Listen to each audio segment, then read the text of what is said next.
Hey, thanks for watching this episode of the Men on the Internet podcast. Before the show starts, I want to ask you for one thing.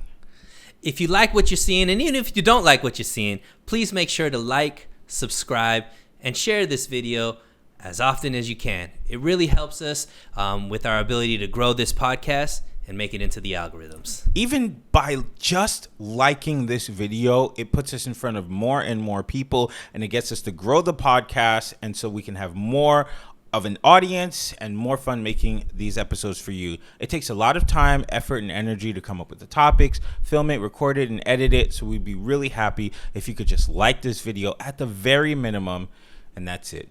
Now let's get you to the show. 6 weeks later. Hawaiian vacation later. Been in the H. The B? The D?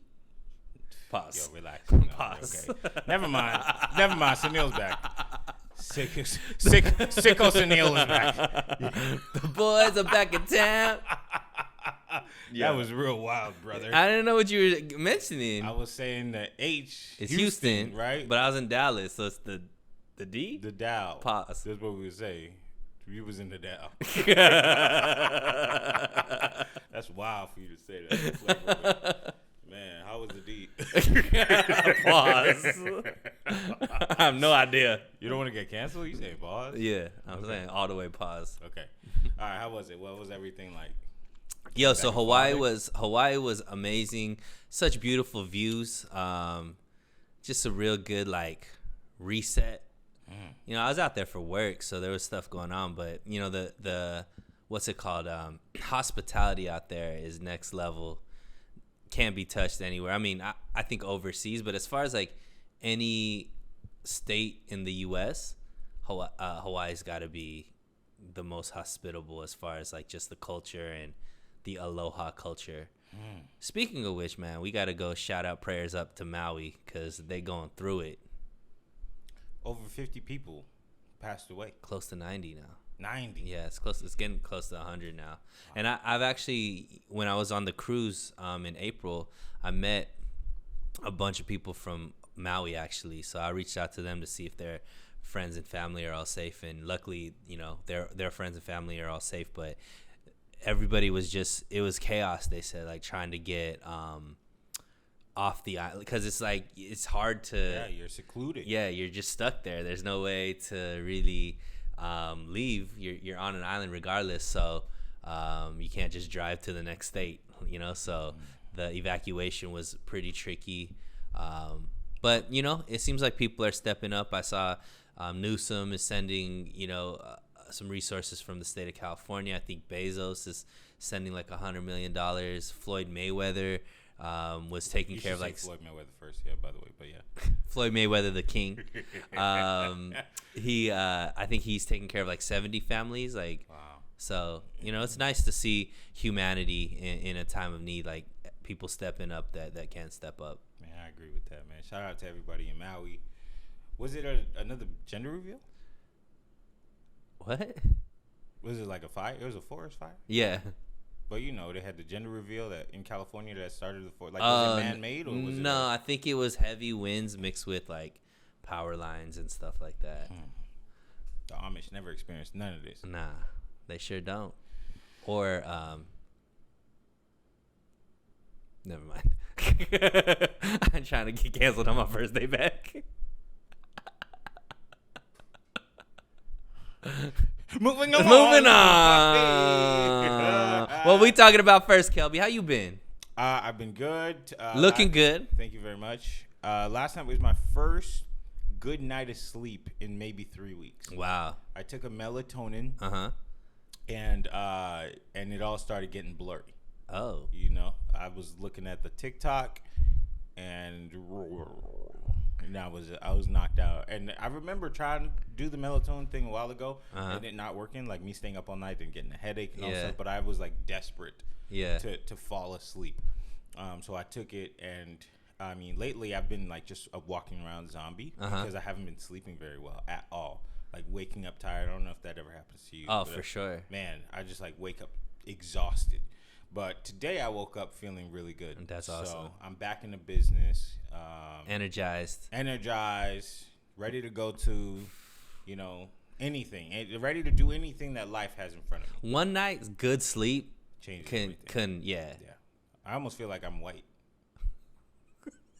I don't know what that meant, but there's a lot to unpack there, Kelby, and I don't know if we have time to really go through that right now. I feel like white people wake up and they're just like, doo-doo-doo, there's nothing wrong in my life. My God. Oh, my God. Nah, I actually realized, because I travel so much, because I've actually... Go ahead, get the travel off. Nah, but what I'm saying is, like, I usually don't have any trouble sleeping, but... over the last, I would say 3-4 months, I've really struggled to go to sleep. And I was trying to figure out, like, why, like, because sometimes if I'm not working out regularly, that could affect my sleep because I'm not, like, getting as tired as I usually do. Yeah. What you eat can matter, but I've been pretty consistent with everything. And what I found out was, or what I think this is obviously self-diagnosed, but because I'm changing so many time zones, yeah, I think, like, my body doesn't, like, know, like, my, what's it called, circadian clock, internal clock, or whatever that is. Right.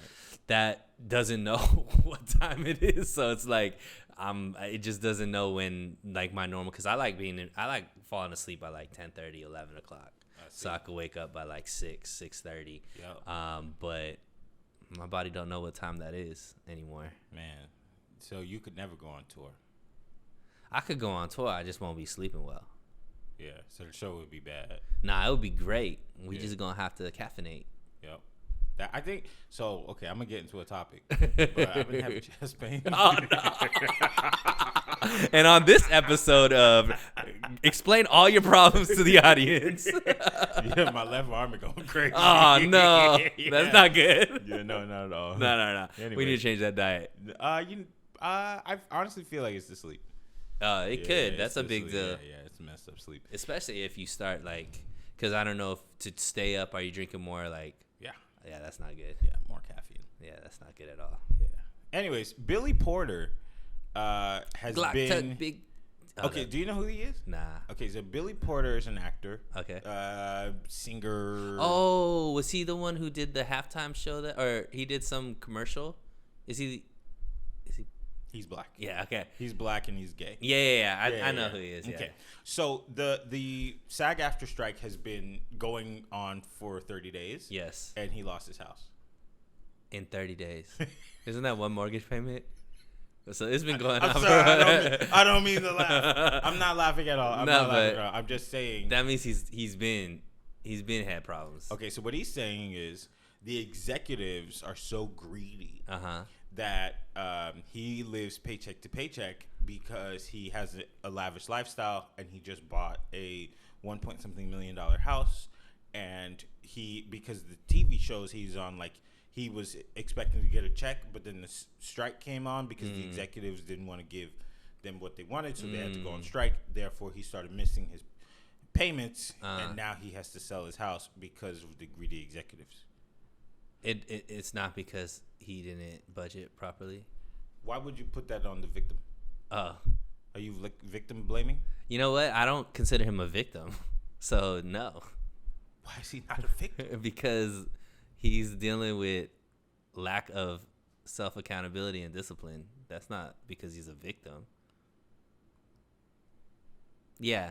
Let me come out swinging today. Look, feelings don't care about facts don't care about your feelings. Whoa. I'm tired of this, like, whole, because I feel this way, all of a sudden it's validated. Like, nah, like, this dude has made more money than you and me probably combined in our lifetime. Yeah. Agree or disagree? Talk about it. Agree or disagree? Yes. I don't know. Well, I don't know in our lifetime, but if he could go out and purchase a $1 million home, yeah, clearly he has the funds that the bank or whatever loaned him the money said, yo, you got that. He probably had $200,000 to put as a down payment. Sure. For facts. And you need to understand that, I have to have a rainy day fund, right? Because what's your boy's name? Billy Porter? No. The financial guru. Dave Ramsey. Dave Ramsey says, how many months, Kelby? 3 to 6 months of expenses. Exactly, right? So you should be able to, if zero income started coming in, you have 3 to 6 months to be able to take care of your bills and still be housed. But Sunil, what about the executives? Look, what the dealings are with the executives and all that kind of stuff, he may be accurate. But you knew that you guys were going on strike. The fact that you knew what was in your bank account, you knew what your bills were. Yeah. And look, I've never owned a house, Kelby, so I might be speaking out of turn and I might be incorrect. But I don't think you lose your house after just 30 days of missing one payment. I don't think so. Yeah. I don't think so. So you don't feel nothing for Billy P? I feel as if he is elder. He's older, right? A little bit. Like 50s, 60s. He's got gray. I mean, so do I, but that doesn't mean nothing. What I'm saying is self-accountability in this case. No, Billy Porter, I'm sad that you lost your home, but I think you should have realized that you probably couldn't afford that home. Come on. So that's what I have to say about that. I don't think he's homeless.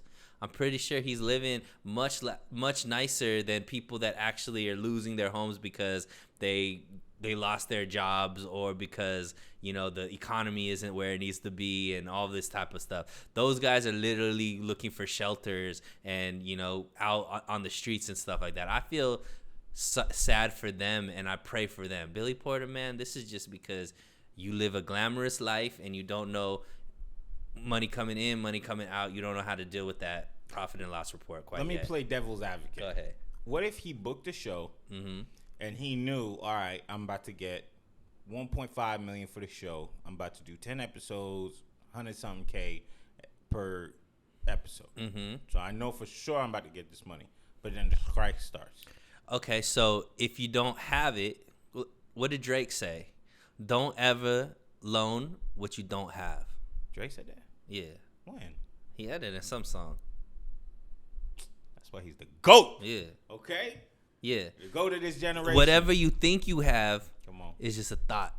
And what we know about thoughts. Actually, I think you're thinking about Cole, or it might have been It could be Jay-Z, whatever. Said, some rapper. I was trying to give it to your king, and you trying to take it away from your king. That's not my king. I think it might have been Jay who said, if you can't buy it, don't buy it if you can't buy it 3 times over. That's smart. Yeah. This dude couldn't buy 1 time over. Not even a half a time. Yeah.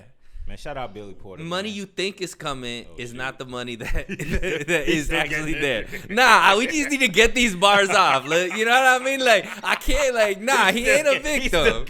He ain't a victim. Don't come to me with that. Yo. But the executives. The executives, look, that has nothing to do with the fact you got more coming out than you got coming in. But what if that happened with the season and the show ended? That's still, look, you can't afford it if it's money in the future that's coming in. Yeah. The fact that you paycheck to paycheck is not because of the executives. The fact that you're paycheck to paycheck is because you want to live a lifestyle that's outside of the means that you have. I ain't mad at you, man. Billy, when I heard that you went broke in 30 days, I said, bro, you've been broke for a long time. Yeah. You've been broke for a long time. You just saw a way to try to get some sympathy out there. Yeah. And you know what? I've learned that when these stories come out, somebody got to put it through a PR firm. So you pay. You pay to tell people you're broke, bro. That's sick. Yo, the math ain't mathing, bro. That's sick, bro. Anybody that passed high school rudimentary mathematics can understand that. Yeah. Your math ain't mathing. How unfortunate, Bill. Anyways. Should we move on? Give me another one. What you want to do? What you want to talk about? We want to still go. We want to go. I want to get your take on this. All right. So, you are a part of the black community. Yup. You are wearing a hat. Yep. The black community has been, I think, the black community, I believe, has been united under one household piece of furniture. Oh, shoot. And what that piece of furniture is It's about to get deep. is what we're sitting on right now. Yeah. A chair. Come on. Talk to me about how you feel about chairs after what happened in Alabama recently. Man, when I saw that riverfront brawl, I said, finally, there's unification in the people.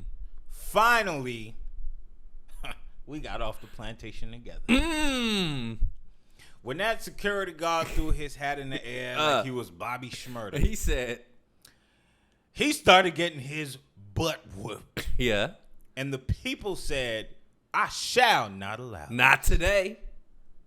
When that dude swam across. The athletes. Let's time out. Let's talk about the athletes. Look.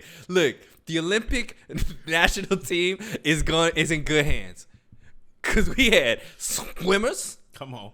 We had boxers. Yes, sir. We had track and field. Facts. Multiple events. I think I saw a javelin thrower somewhere in there. That had to Shot be put, hammer throw, the one that you don't really recognize. It was all there. hammer throw. Yeah. Okay. All I'm saying is, Yeah. it was a feat. It was some athletic feats there. And hey, you jumping into the water to save your boy. That's the type of loyalty that everybody should be striving for. Listen, just because we family don't mean that we now all go jump you together. Let's just keep it. Let's keep it 100. Okay. This is what we needed to do. Yeah. Now let me ask you this question. Tell me. If you saw Big Dog, the security officer, getting his tail whooped, Yeah. would you go help him? Who is he getting his tail whooped Bottom by? whites. I'm in there with him. We swinging. I would jump in too. Yeah. I actually probably would have thought of the chair too because I don't fight fair. I never ever would fight fair in my life because I'm a loser. Hey, hey, you know what? At the end of the day, it's all about survival. Facts. And you got to use your strengths. And if your strengths is strategy, and if your strengths is knowing your strengths and your weaknesses, then you got to do what you got to do. Pick up that chair. That was art to me. Yeah. The fact that the elderly blacks stood on the side, they said, why they doing him like that? Yeah. And the youth said, we got you. Yeah. Swam in, ran in, chaired in. I didn't even see the chair the first 4 times I saw it.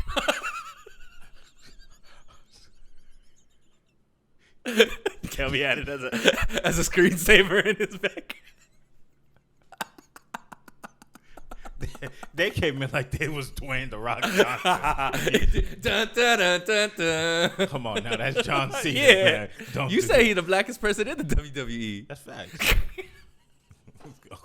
Don't get that twisted.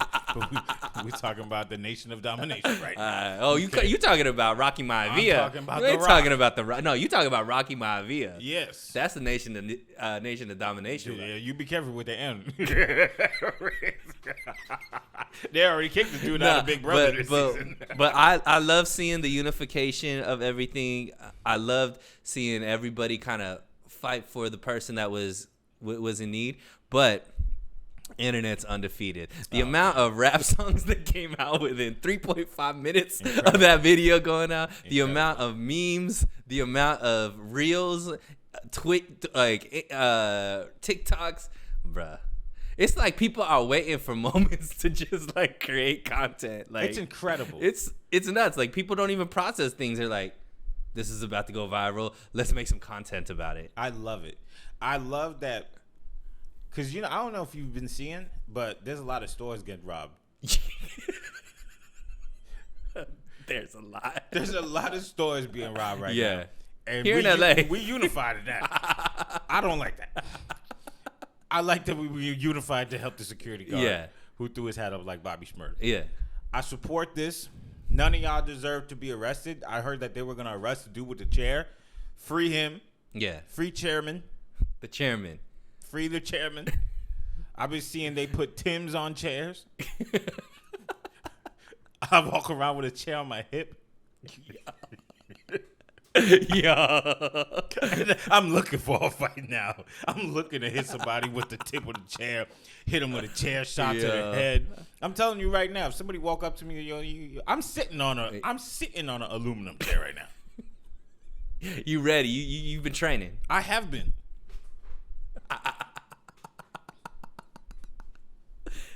Yeah. I'm just waiting for the WWE to make it one of their commercials. It's a must. It's a must. I support all y'all who went into that fight. I'm sure there was a non-white in there or a non-black in there who helped that black security officer. Salute to you too. There's mixed. There's a mix. But it's not about you today. Nah. We came together as a people, and I did also see the video of them robbing the Lil Durk concert. Yo, Durk be getting it, man. He really trying to win a Grammy, and it ain't working out too well for him. Durk really trying to like deassociate himself with the streets. And every time he try to get out, they keep pulling him back in. He didn't do anything. I mean, they just robbed the merch. They robbing everything. Yeah. I think it's scary. They robbed Glendale Galleria, right where what's his name that ran for mayor? Garcetti? No, the other one who lost to. I don't even remember. Caruso. Rick Caruso. Rick Caruso's blood, sweat, and tears. Yeah. They came in there and robbed it. 50 Cent posted it like, I told y'all. I told you they're not going to be doing nothing. That place is about to be a wasteland. he anti-LA, huh? Oh, everybody's anti-LA. Yeah. The crime here is insane. Duh. The amount of times that I've seen people just robbing things and then just running away, yeah. I almost want to pull out my chair and rob. Yo, when I was leaving for Dallas, I was seeing the news that they were robbing Beverly Hills, the Gucci store. But look, man, they just want bread and water. What? All right, ALC. But I believe that, you know, the robberies and all that kind of stuff, I'm with you. I don't agree with them. But if you're going to do it, you got to be strategic. Once you start robbing Beverly Hills, that's when legislation starts to change. But that's when legislation needs to change. Sure, but what I'm saying is if you're on the side of those that are needing the bread and water, you got to start thinking about exactly where you are getting your bread and water from. Because if it starts affecting a certain demographic with a certain tax bracket, that's when all that bread and water is going to be gone for good. I ain't going to lie to you. The bread and water is over. I don't think so. No. It needs to be over. Oh, yeah. Because what you're saying is if they don't attack the white people, they could just attack their own people. Or not necessarily the whites. I'm talking about the tax bracket. So, yeah, a lot of whites fit into that. But I'm saying, like, you got to stay away from the Beverly Hills. Yeah, you gotta but then stay where away they going to go? You got to go to that middle class. You can't go to the rich. That's where we all are. Yeah, but. Nah, don't rob us. Yeah. It's the billionaires. The millionaires. Oh, keep man. going after that. Let's talk about while we getting all of the ruckus out. All right. Kai Cenat. Poor guy. My guy Kai. I really like Kai. I really enjoy it. Like, I don't watch his streams and stuff, but whenever his clips come up, I'm always entertained. I think he's hilarious. I love that he's, Caribbean. And he's half Haitian. Yeah, he be throwing out the Caribbean vibes every now and then. I think that he's worked really, really hard. I watched a documentary on his, come up, and I think, I admire that. But dog, he already has documentaries. I think it was something somebody did on YouTube before he was, just talked about how he became famous. Yeah. He had a scare recently with the whole one of his people that he allegedly associated with allegedly raped a girl at one of his parties. Do you remember that? That was like a few months ago. Mm-hmm. And then, he went out, and I think that obviously his intentions were to do something good for his fan base and stuff like that, but what it turned out to be, it's unfortunate. There is a word to describe the activities that was happening that day. I just won't say it. Does it rhyme with hatchet? No. Oh. It rhymes with Megatry.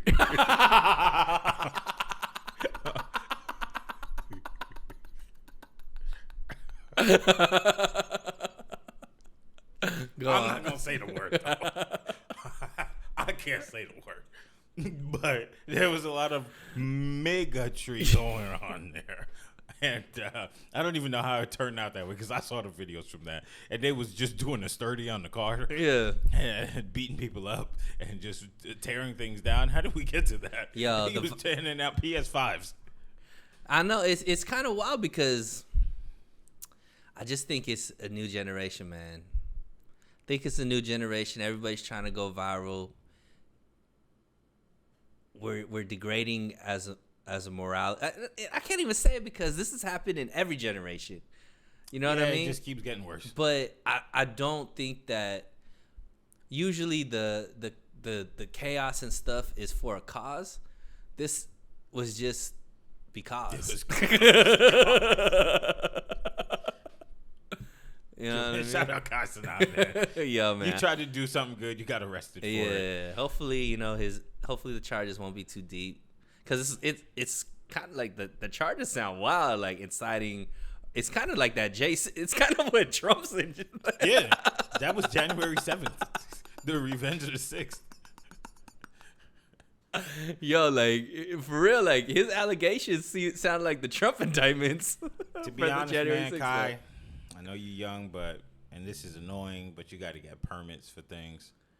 When you got that kind of pull, you got to get permits, get the city involved, make sure that everybody. I know you don't want to do it, but when your audience is coming out, first of all, they're young. Yeah, they're raucous. And they're filled with bigotry inside of them. A word I don't want to say. You got to get people involved to make sure that from the beginning to the end, everything is handled appropriately. That way, when you bring them all in and everybody knows what's going on, if a riot does incite, it's not your fault. Safety first. Safety first. And he probably didn't know he was gonna pull 1,000 or 2,000 or 3,000, 4,000 people to come out and start sturdying on car tops. Yeah, I mean, I think especially for how young he is and the success that he has, I think sometimes when you're behind a keyboard doing it and you see all these followers and stuff, you don't know how many are gonna actually show up to an event. You know what I mean? But it was him giving away free stuff. Yeah, he is in his hometown, like. You gotta be careful, man. That's one thing that I've learned, especially when organizing events and things like that. You gotta be careful. It may seem silly at first, but that's why. And then they're gonna come at you hard too. I think if he's starting to do more and more of these like events, parties, stuff like that, he probably needs a stronger team around him because he shouldn't have to think about all of this stuff. You know what I mean? He should. Well, what I mean by like he should be thinking about like what he wants to do, and then there should be a team around him that is dotting all the I's, crossing all the T's, because at his level I don't think he should be thinking about security. He should, but what I'm saying is he should have a good enough team around him that to say, look, this is what you got to do. Da, da, da. Exactly. I think he's young and his team is probably young too. Yeah, for sure. So this is a good learning lesson, man. I hope you don't end up in prison. All right, what else do we got? We got a lot, man. What kind of way you want to go? All right, so Wayne Brady comes out as pansexual. My man, Wayne Brady. He said, I probably got to do more research, but for now, I'm pan. Let me ask you this. Oh, God. Do you know what pansexual is? So I've looked it up. Oh, that's weird. I think it's attracted to, not conform to being attracted to any specific gender or so there you could be attracted to men, women, trans, non-binary, fluid, all that kind of stuff. So everything, you're attracted to everything. Yeah, that's it. How old is Wayne Brady? Too old to be coming out as pansexual. And that's my take. It's like, yo, Wayne Brady, who gives a fuck about what you doing and who you fucking? We all knew you wasn't just fucking women. Just know that. You knew that? We knew. The minute he jumped up on the women, the minute he jumped on the first episode of Whose Line Is It Anyway, everybody knew he wasn't just fucking women. I did not know that. You can't be singing show tunes that good. Nah. because Hugh Jackman could tap dance and sing and do everything, and he was great. Allegedly. He still got some years before he gets to Wayne Brady age. Hugh Jackman? I don't know. I'm just saying. Hugh Jackman, I'm just 68. saying, like, all of these people that be coming out telling us. I mean, I guess I understand why. Like, supposedly it's like giving representation and getting people to feel confident that, oh, if Wayne Brady is that way, then, you know. Then but maybe I'm Pan too. Or, you know, I could come out as Pan, but. Right. Look, man, shout out Wayne Brady. No. Wayne Brady, keep singing your songs.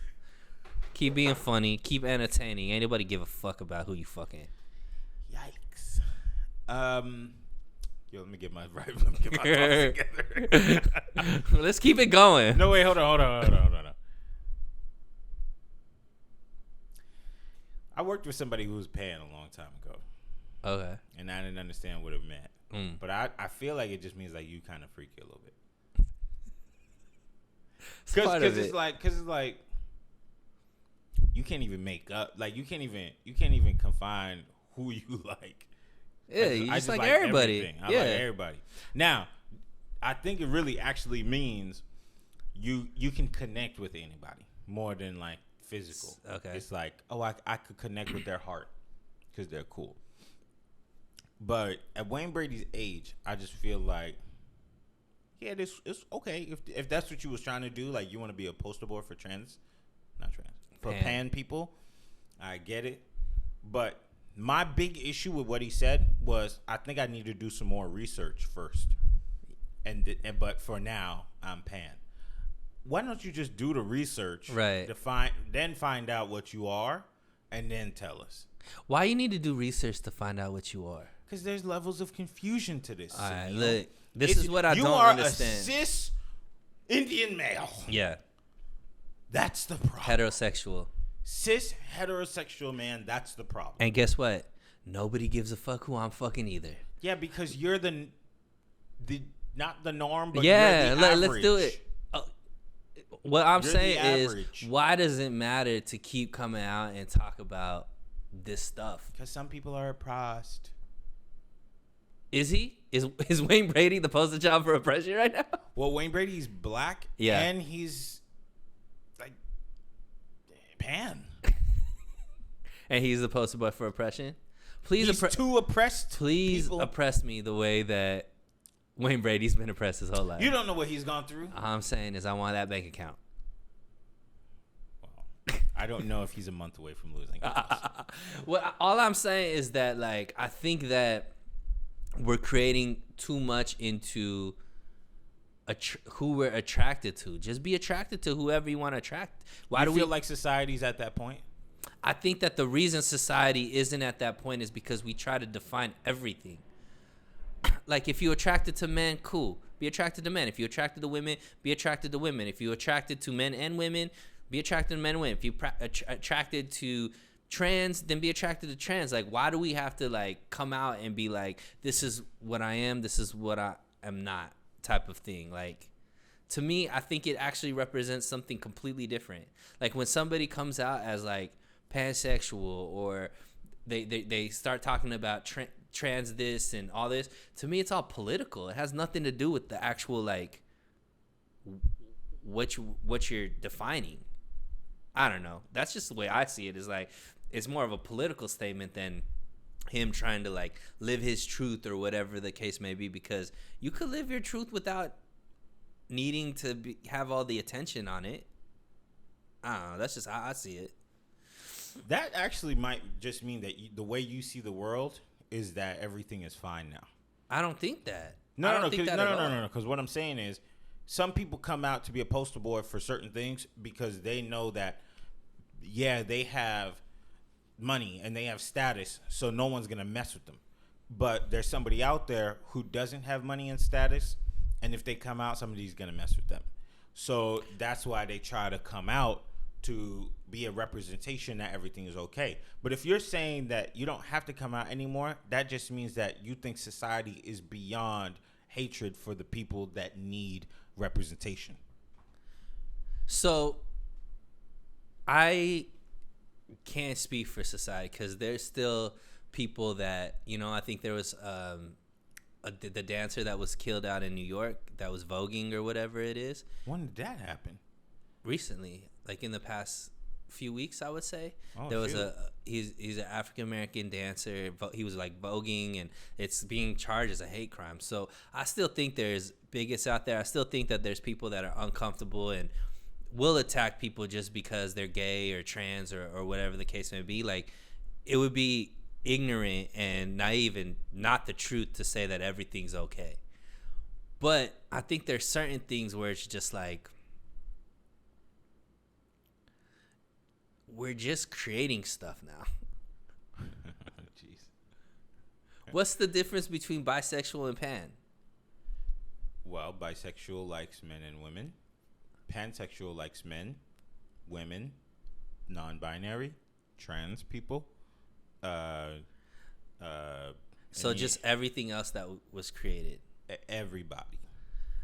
And that's what I'm saying. Like, more things that we create, the more things we're creating. So it's just like, it'll be forever. Then at a certain point, Pan's I feel like not it gonna stops be at enough. Pan because that's everything. That's what you thought. I thought it started at cis and zer and all that kind of stuff, but they're adding more letters to that all the time. Well, that's a totally different Is thing. it? Yes. When it's one all- is gender, the other is sexuality. When it's all make believe, it's all make believe. Oh, jeez. Oh, boy. Ba, ba, ba, ba. He's back. You know what? We're on the subject. Yeah. Neo came out and he said in a podcast that children should not be able to decide if they can do Gender reassignment surgeries, surgeries. like some minors, but I think he was really talking about children, like maybe under 13 years old. So his publicist apologized, and then he came out and was like, "I do not apologize. I mean what I say." Absolutely. So, what do you think about that? I don't think what he said is controversial, and the fact that it is wild to me. He's like, if you're trans, whatever, when you're like, live your life. I love you. There's nothing like that. But children shouldn't be making these life, and I'm paraphrasing, this isn't his verbatim, but he's basically saying children shouldn't be able to make these life-altering decisions at young ages. I don't think that is controversial. And I'm, it's, I guess, on the flip side of what we're talking about, Wayne Brady going out there and kind of being vocal about his coming out as pan to represent, people that feel like they can't come out or whatever the case may be. I guess Neo's doing that for people that have this viewpoint that are getting, not quote unquote canceled, but getting, blowback for something that I think is basic. Like, we've already set the precedent that children shouldn't be able to make certain decisions. That's why we have age restrictions on when they could buy cigarettes, or age restrictions on when you could go to a bar and drink alcohol. I mean, I was at Dave & Buster's yesterday, and after a certain time period, you got to be 21 and older to get into that. You can't get a tattoo under a certain age, like, because it's permanent. Why? But we're willing to. We feel like the same people that we don't believe could buy cigarettes, drink alcohol, buy alcohol legally, drive a car, vote, but they have the mental aptitude to be able to make a choice that will change the rest of their life forever. To me, I just don't understand that at all. It does. There's nobody I haven't heard an argument that makes sense, that I don't look at that person and be like, you're a crazy person. Not the C word. Yeah. In my head, I think it's W. Neo. Mainly because he, in his, like, I'm not apologizing unless I, like, offended you, I didn't mean to offend you statement. He said, if that's how y'all feel, maybe this is a world that Neo doesn't need to exist. They don't need a Neo, yeah. And to me, that said, he's standing on business. Yeah. He's standing on business. And to me, when you stand on what you believe in, I like that. Applaud you, King.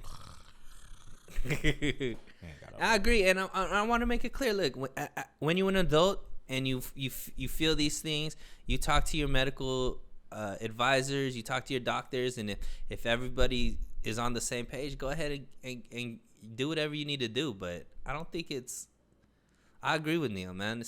Children should be children. You shouldn't be making these type of life-altering decisions. Not mad at that at all.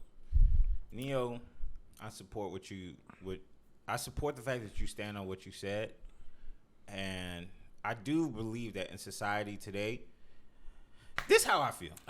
Speak on it. We ain't holding back now. I feel like I've been saying this for a while. The first thing they're gonna do is but like the first thing society currently, especially in this current political sphere that we're in, the climate that we're in, they're gonna come after your bank account first to make sure that you are dependent on the state. So it's always somebody else's fault. Right. I'm in this position because it's somebody else's fault. I have a car loan because it's somebody else's fault. I cannot eat. Oh, shoot. Bobby Porter, man, you shouldn't have said anything, man. You should have just went broke in peace and quietly. Goodness gracious. Okay? But then the next thing they're gonna do is they're gonna auction off your children to society. You are no longer your child's parent.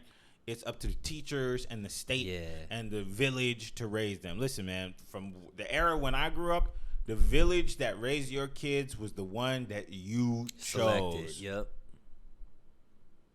And there's nothing wrong with you being a parent. How many times do we see things online that we don't agree with and we say that is fatherless activities? All the time. Okay? Is the father the state? Or is the father the father? And I feel like there's a movement to come and get our money, our property, and the things closest to us, which is our families. And we cannot let anybody dismantle family. Why do you think it's so important, Kelby? Well, I think family is important for many, many, many reasons. Well, not necessarily family. Why do you think it's so important for us to not dismantle family? Well, because you'll lose society. You'll lose meaning in everything. The reason why there are people who can create bonds with people who they're not related to, but eventually call them family, is because they can do things for those people that they wouldn't do for anybody else. They can build things with people that they can't build with a stranger. They can share their hearts. They can share their minds, their opinions, meals, intimate moments in their lives because it's family. And ultimately, a family is something that supersedes what we're going through right now. It's important for them, the government, the social status, the social climate, whoever it is that's trying to dismantle what we find most precious is because we find it most precious. And anything that belongs to you, the enemy wants to take it away. So be careful about losing your ability to govern your own household because someone said a 5-year-old can do as they please. When I was a 5-year-old, I wanted to eat candy for every meal. Now that I'm an adult, I eat candy for every meal. But that's because I make the decisions. Right. But when I was a child, I know my parents said, your full frontal cortex is not fully developed yet. You don't know what you want. You don't know what you need. I was still being influenced by commercials on television to buy me the latest Reptar toys and things like that. But now when I see a commercial, I have the ability to say I need or I don't need that. So we have to protect the most vital and important pieces of our lives, which is the family. And I think it's really important to understand, if you take this to its logical end, what we're really giving up, right? So the more, you mentioned it in the beginning, the more you give up power to the state, the more the state has power over you. Yeah. Right? And we've seen that, right? We saw after 9/11, everybody was scared. There was this common enemy, which were quote unquote terrorists, right? They got everybody on the same page, whether you were R, whether you were D, whether you were whatever ethnicity. Yeah, whatever ethnicity, whatever religion, whatever it was, you were like, yeah, go whatever you need to do. And the government was like, well, we gonna do this thing called the Patriot Act. And we gonna use it. It's gonna make sure that we don't have to use courts, we don't have to get warrants, we don't have to do all this kind of stuff. But we're just like, the terrorists are doing things immediately. We need to be able to combat them and spy and be able to get intel on them without going through the regular checks and balances. And everybody's like, yeah, let's do it. Give the power to the state. Well, then now we ain't talking about Al-Qaeda anymore. We ain't talking about ISIS anymore. But the Patriot Act's still around. Now who they using that on? Us. So when you take it to the logical end, when you give away power to the state, understand that when everything is good and everything, you're on the same side of what the state's policies or narrative is, you're safe. But the minute you're not on the same page, well, if you were enemy of the state and you gave them all the power, now you enemy of the state and you don't have any more power. So it's like, that's where I think it's extremely important. And we have to understand, like, if we look at things just isolated, sometimes it doesn't seem like that big of a deal. It's like, you're like, oh, well, just let them have that. It's okay if we, give up freedom of speech. It's okay if we give up a little bit of this or we give up a little bit of that, but those little bits turn into a lot of big bits when you look at the whole picture, right? Instead of just isolated puzzle pieces. So I'm with you. I'm off my soapbox. On the same subject, and we'll breeze through this, Jamie Foxx used the word they when he said they did the same thing to Jesus. Just think what they'll do to you. Hashtag fake friends. The Jewish community came after him and said that this was like hate speech or something like that, anti-Semitic rhetoric. Jennifer Aniston came out. Jennifer Aniston liked it, but then she unliked it, and she said, I didn't like it on purpose or not on purpose, which I didn't really understand what that meant. But maybe Instagram had a glitch. Yeah, like X. Yeah, maybe she was trying to like scroll in. Sometimes you know how you be double tapping by accident. No. Like when you try to make the picture bigger. Oh yeah. And then sometimes you like double tap. Maybe that's what she did. No. No, you don't think so? Oh, no, okay. I think she said, "Oh, I like that." Yeah. and then her publicist got involved. It was jumped in, but she ain't like Neo. Yeah, she was on a boat in Versailles, and she said, "Oh my gosh, they are giving me hate." And her publicist don't even worry about it. I got this. We'll use the AI version of you. Yeah, they hit that ChatGPT. What if I like Jamie Foxx's status on purpose or by accident? And it gave us some BS response, and they posted that. So, what do you think about that? Is that anti-Semitic rhetoric? Look, I am not educated enough about this topic to really give, I think, an educated response. But an uneducated response would be... He's back. My uneducated response is, when I first read that, the original quote, nothing pointed to anti-Semitism to me. When they use the word they, I thought it was a reference to just like people, society in general, right? Like haters went out there and killed Jesus. So what do you think they do to you? I think they're saying that because the Jews killed Jesus. Like in the Bible, in the real story, right? So, right. But I don't think that. Like, I think that when Jamie Foxx was saying it was when I'm looking at the total picture of what's going on.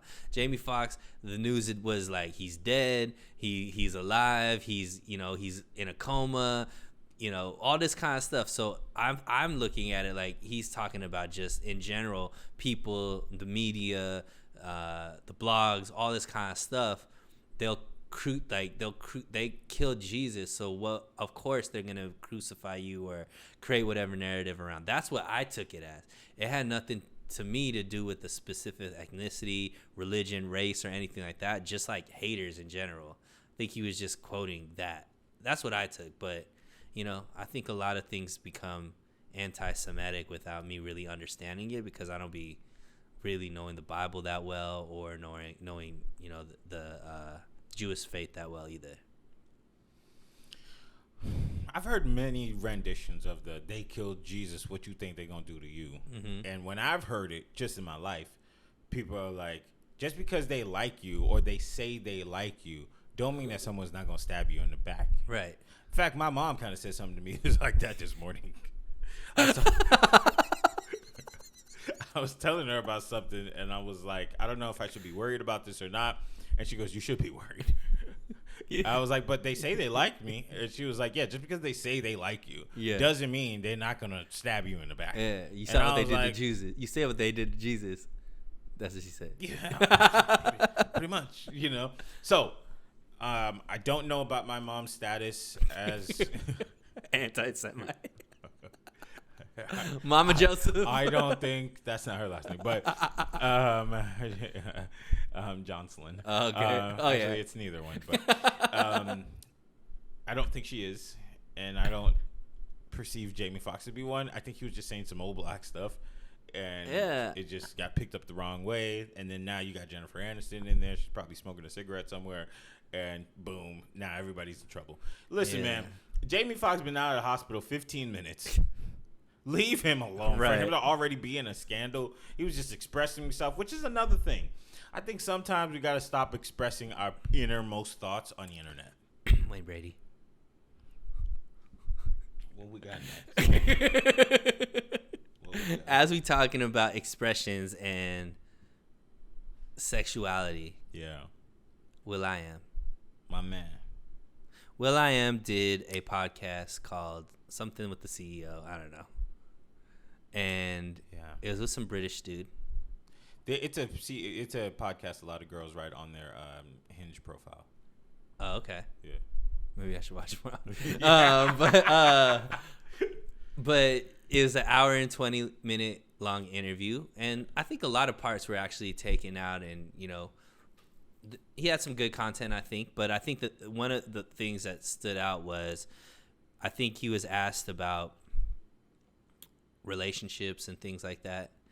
You know him better than me, so maybe you should be explaining this. So will.i.am came out and he said that he is proud of being ultra feminine. Because he wasn't raised with his father. He was raised with his mother. And so he didn't quite say the word mannerisms, but he's essentially meaning he has the mannerisms of a woman. Mm-hmm. And when he was talking in the podcast, he had his wrists were kind of like, like his S's had an extra little bit of sass. Little something. Yeah. So that sparked a conversation with a lot of people saying, like, what is ultra feminine? Some people are saying, does that mean you're gay? And then the podcast, will.i.am said he's not gay. He's never been attracted to men. He's never been attracted to men. So we're going to believe him. Yes. And then other people were saying, well, ultra feminine doesn't mean that you have just the mannerisms of a woman. And then there's one more side that says, yeah, it does. If you have the wrist and the way you're talking, the little, I guess you can call it like an accent or I don't know, whatever. People were confused by that. Now, to me, I wasn't confused. What I heard him say was, look, I might swish my hips a little bit. I might cross my legs a certain way when I sit down. I might have the wrists. I might talk a little bit like da-da-da. But that's because I was influenced by my mother. That's what I heard. Yeah. And to me, that's not confusing at all. He's not the first person to say it either in the hip-hop world. Oh, shoot. Who are you exposing right now? Well, Kanye had the same take. Kanye say he was ultra feminine? No, he never said he was ultra feminine, but there was a time when Kanye was still backpack Kanye where he had certain mannerisms where people were coming at him and saying he's gay. Really? Mm-hmm. Was it the pink polo? It was just the way he talked, some of the mannerisms that you mentioned. And he mentioned, he's like, look, I was never raised by my dad. I was raised by my mom. So my mannerisms are going to come from the person that was influenced me the most, which was my mom. And that's exactly from what I'm hearing from you, what Will.i.am was saying. And it makes a lot of sense. Like if you, especially if you had a very, your mom was very influential in your life, which it seems like Will.i.am's mom was, which definitely we know Kanye's mom was. It makes a lot of sense that you will take not only the knowledge, but possibly some of the mannerisms from them as well. So I do believe, because we all know, Kanye and how he feels about, women, and who he's choosing and stuff like that. So I agree with that, that just because you may have certain mannerisms, that it doesn't necessarily mean that you're a certain sexuality or whatnot. But ultra feminine, I don't know. Once again, we just making stuff up. I think the word feminine throws people off. I'll say one more thing. So there's this Instagram profile. I don't remember it, but I like remember seeing reels and stuff. And this guy called himself ultra feminine. So like if you looked at him, the way he talked, the way he dressed, and things like that, you would think that he's a gay guy. However, he was straight. He's just like, he's like a rapper, I think, or something. And he's just like, I'm just ultra feminine. And he would pull like these really beautiful women, and they would be into it. And I don't know if it was for the gram or if it was real life, but like he would create content of him on a date, a first date with the girl, and things like that. So I don't know, once again, if this is a movement that's trying to create, if there's a lot of people that feel this way. But I do think that like there is some positivity. There is some positivity in men being more in touch with that feminine energy.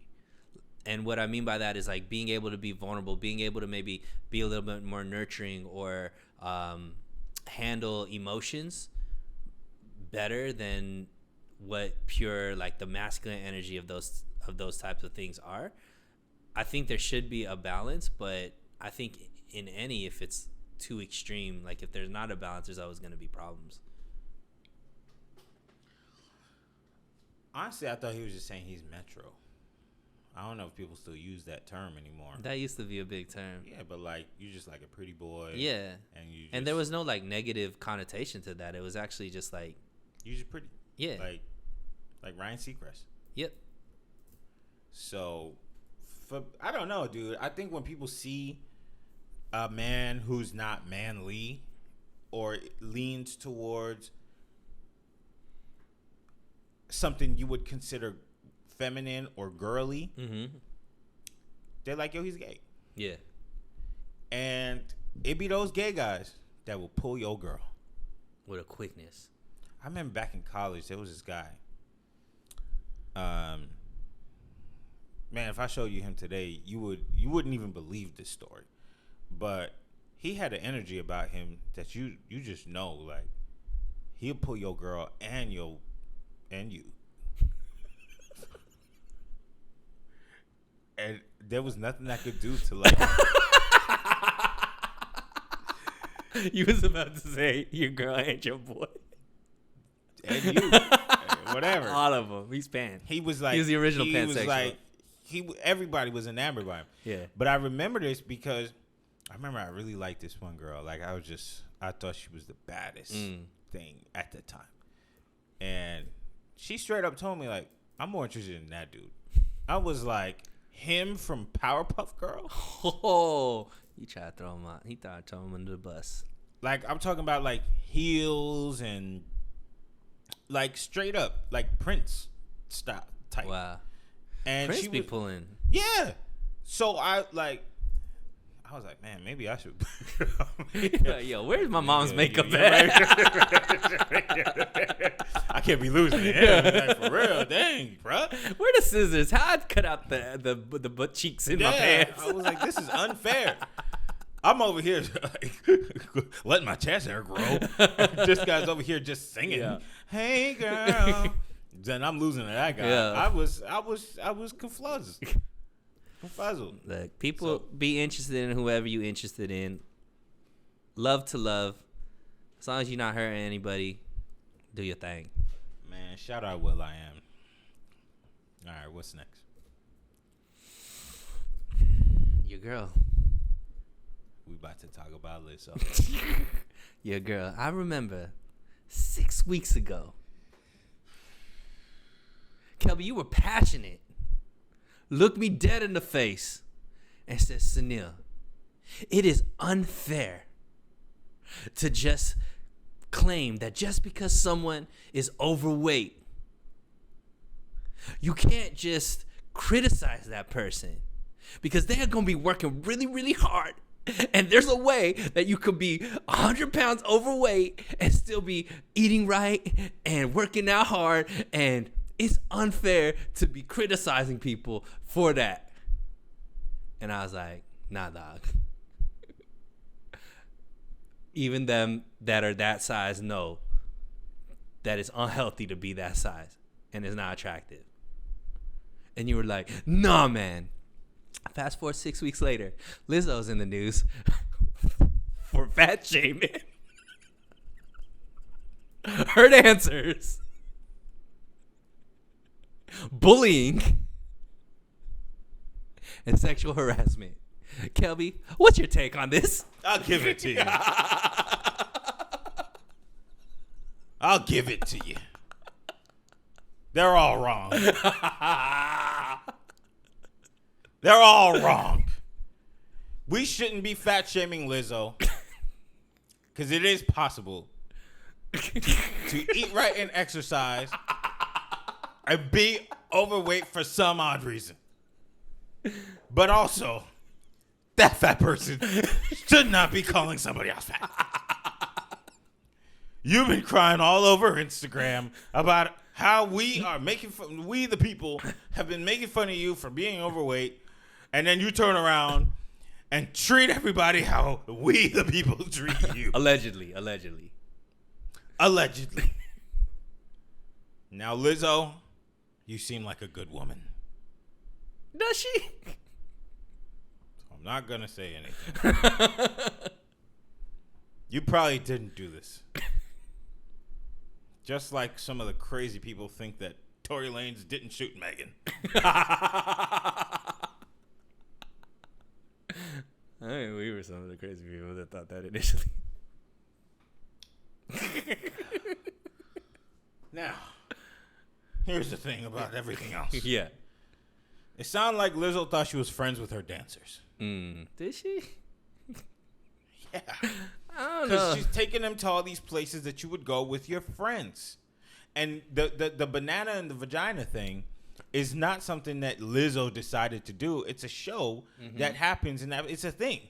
So she's taking her friends there, and the friends are thinking, well, I got to do this, or else I'm going to lose my job as a dancer for Lizzo. I was going to say something wild, but I need to keep my job. So it sounded like she had like a woo girl night. You know what a woo girl night is? Like when you go out, yeah, woo girl, yeah. Yeah, eat that banana, girl. And all that, and just went home, tipsy or drunk, and was like, yeah, I had a good old time. Right. But you know what? What? You can't do that when you are employing these people. There's a power dynamic. There's a power dynamic. We just learned about that with the old Harvey. Not with just the girls that he was like doing crazy things with, but like girls who felt like they had to do those things because he's the big boss. And we believe all victims. Okay, now, all right, well. Is that what you hit me with in the beginning, Kelvin? Believe all victims? Come on, King. No. When it's turned back around on you. No, I didn't say that. No, you didn't? No. You didn't say that about Bobby whatever? Bobby who? Bobby Turner? Who Bobby Turner? Who the guy that we talked about in the beginning? That lost his house after 30 days? Yeah. I forgot his name too. Bob, Robert, something. Whatever. But anyways, keep going. I didn't mean to cut you off. So it sounded like that's what she was doing. She was going out, having a fun time with her girls, but they're not your girls. They are your backup dancers. So it puts you in this difficult spot because can you be friends with the people that you employ? The answer is maybe. The answer is maybe. You have to be very wise about the decisions that you make with the people you are paying. Now, do I believe that she said, do this or else you're going to lose your job? No. But I do think that she probably was like, if you don't do this, in the back of my mind, like, why would I want to work with some boring Betty? Next time I'm on tour, I'm bringing all the lit people and I'm leaving all the boring people at home. And with that being said, now these people are in fear of losing their job. Mm-hmm. And there we go. Now we have a problem. Especially because there isn't that much of an avenue for what you about to 250 plus pound women and background dancers. But I will say this, because there's another component of the bullying and the fat shaming and all this kind of stuff. You're an ultra successful person, Kelby, I would say. I mean, I think I would say you're successful. You're on the path to be ultra successful because I think you have good habits when it comes to success. Okay. We've been around, I would say, people that are ultra successful. We've had them as mentors. We've been in businesses where we've been around people who are really successful. One thing about getting to a level of success is most of the time you see habits and you see discipline and you see what it takes to get the job done differently than the average person. And what I mean by that is a common thing about ultra successful people, whether it be Steve Jobs, whether it be Elon Musk, whether it be Diddy, whether it be 50, when you look at their, let's say, people that work for them, you'll hear this common trend that they're hard. They're very particular. If you do something wrong, they're gonna tell you about it, and they're not gonna do it in like a nice way, because they don't have time to have you make the same mistake multiple times, or they don't have time. They have this vision, and if you're not helping the vision move forward, you gotta you're expendable. Not necessarily expendable, but it's like they're gonna need you to fix it right away, and they're gonna tell you about it. They don't have times to worry about your feelings and your emotions and things like this. So when all of these women, these background dancers, are coming out and saying she's a bully and she's doing this and she's doing that, to me, that's just that could be misconstrued of just Lizzo being as successful and being able to get to the level of how she got, her not seeing these women on that same level as her or doing the same things that she's doing to be successful. So I do think that there's things in there where it's just yeah, that's mean, but is mean illegal? I don't know. But I will say the fact that maybe 7 more women came out after the initial story, it's not looking good. I actually think that's a play. How so? I think the lawyers do this to the point where they're like, we need to get more people to strengthen the case, to kill her career, and they say we got more people, but they never show the people. Or they start sending out emails. Have you been afflicted by Lizzo? Call this number.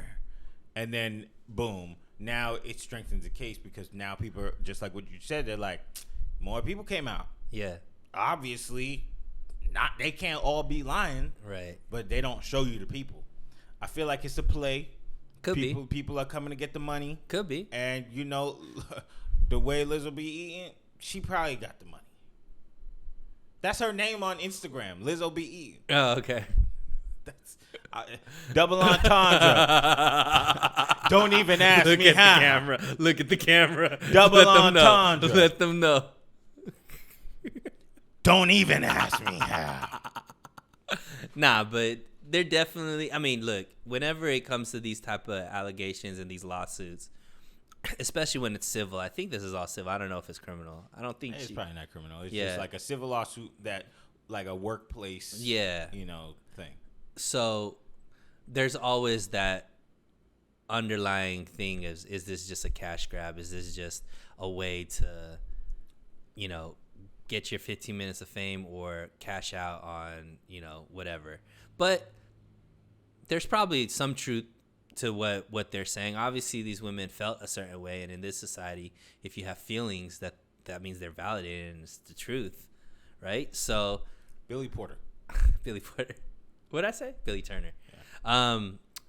So I say, you know what, Lizzo, you out here always playing the victim as often as possible.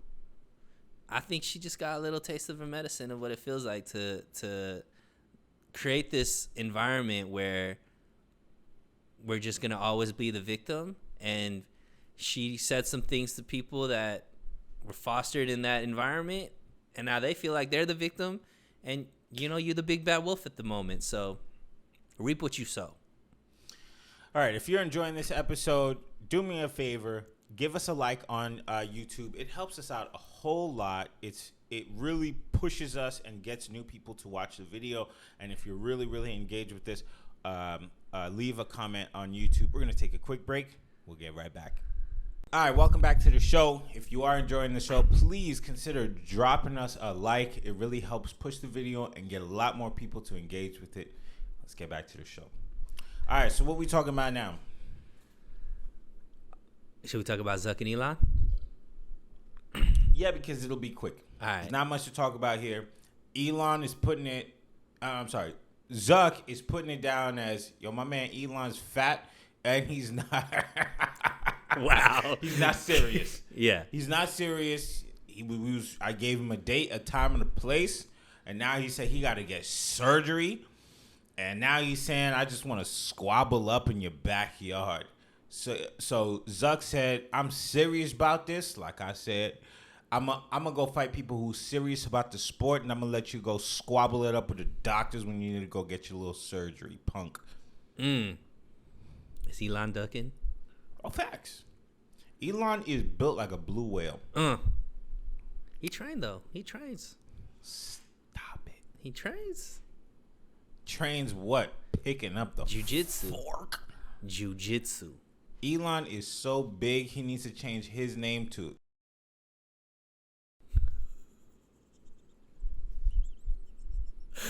Why are you still going after Lizzo? Like I'm not. I'm just saying. I'm not. You say he's so big that he should be at No. That's exactly what you just said. I didn't say that. This is what I had to say about Zuck versus Elon. It initially started off like it was something that Dana White at the UFC was going to do. He said it was serious and all that kind of stuff.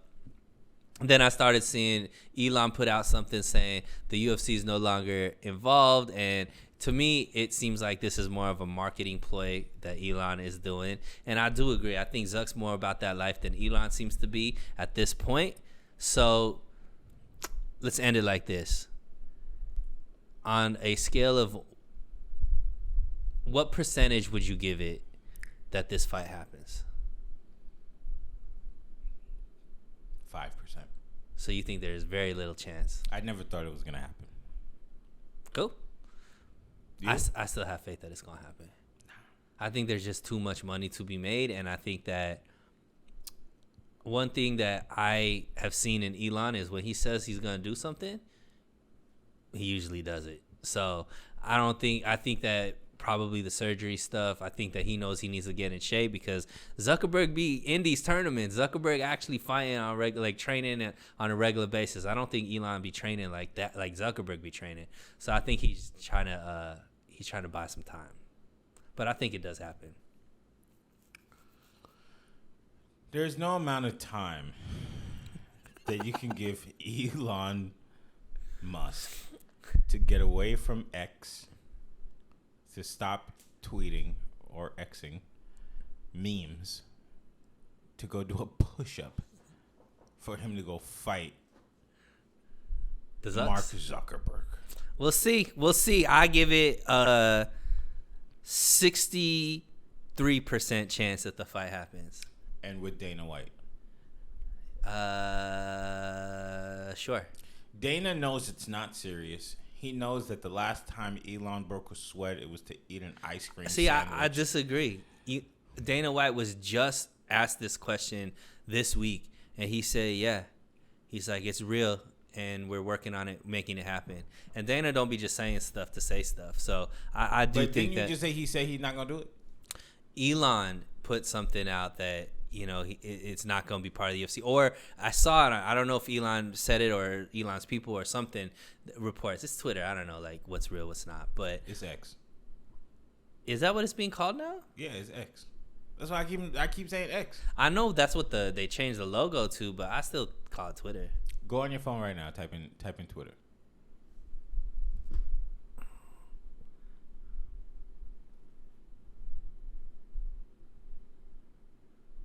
There's still Twitter.com. No. Go to your app. Yeah. Search. It's X. But what are they calling? They're not calling them tweets no more? No, it's X. Everything is just X? The name's X? What you do on it is X? I'm Xing. I'm That re-Xing. Look, I'm not ready to change that yet. It's still tweeting and Twitter to me. Let's move on. So you're not identifying X as it tells you to? You're calling it by its dead name? Yeah. It's still Twitter. Cancel. Speaking of embarrassing something versus somebody versus somebody, did you catch the Jake Paul, Logan Paul impulsive episode? Shoot, no. Okay. So let me set the premise. Obviously, Jake Paul and Logan Paul had an extremely successful Saturday. So Logan was the first fight of Backlash that was in Detroit. He fought Ricochet and got a victory. And then he flew from Detroit to Dallas, where Jake Paul was fighting Nate Diaz. Jake Paul ended up getting the victory over Nate Diaz. Logan Paul was still in his WWE gear. That's how like close they were cutting it, which I think is pretty awesome that they support each other, whatnot.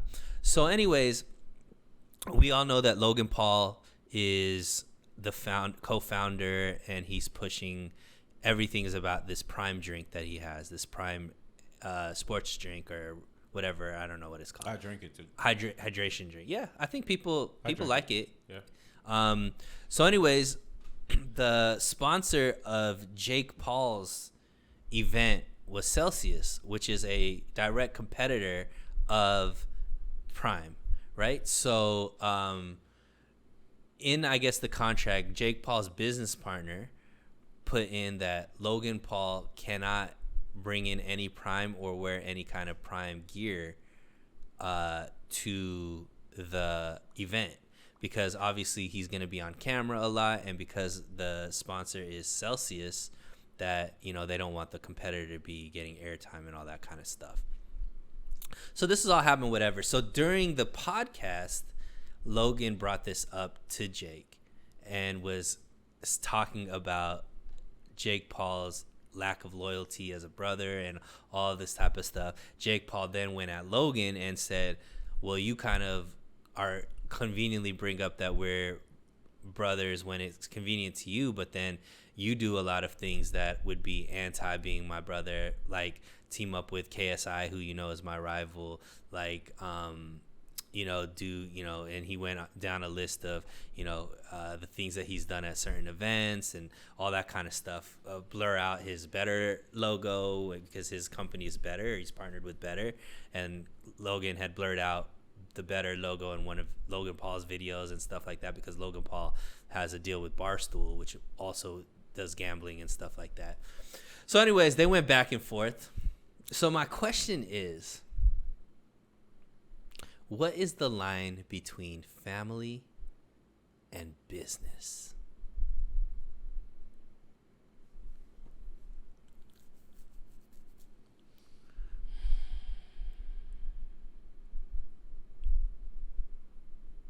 They shouldn't mix. Okay, go on. That's why I'm not a fan of partnerships. Okay. Because they say the only ship that doesn't sail is a partnership.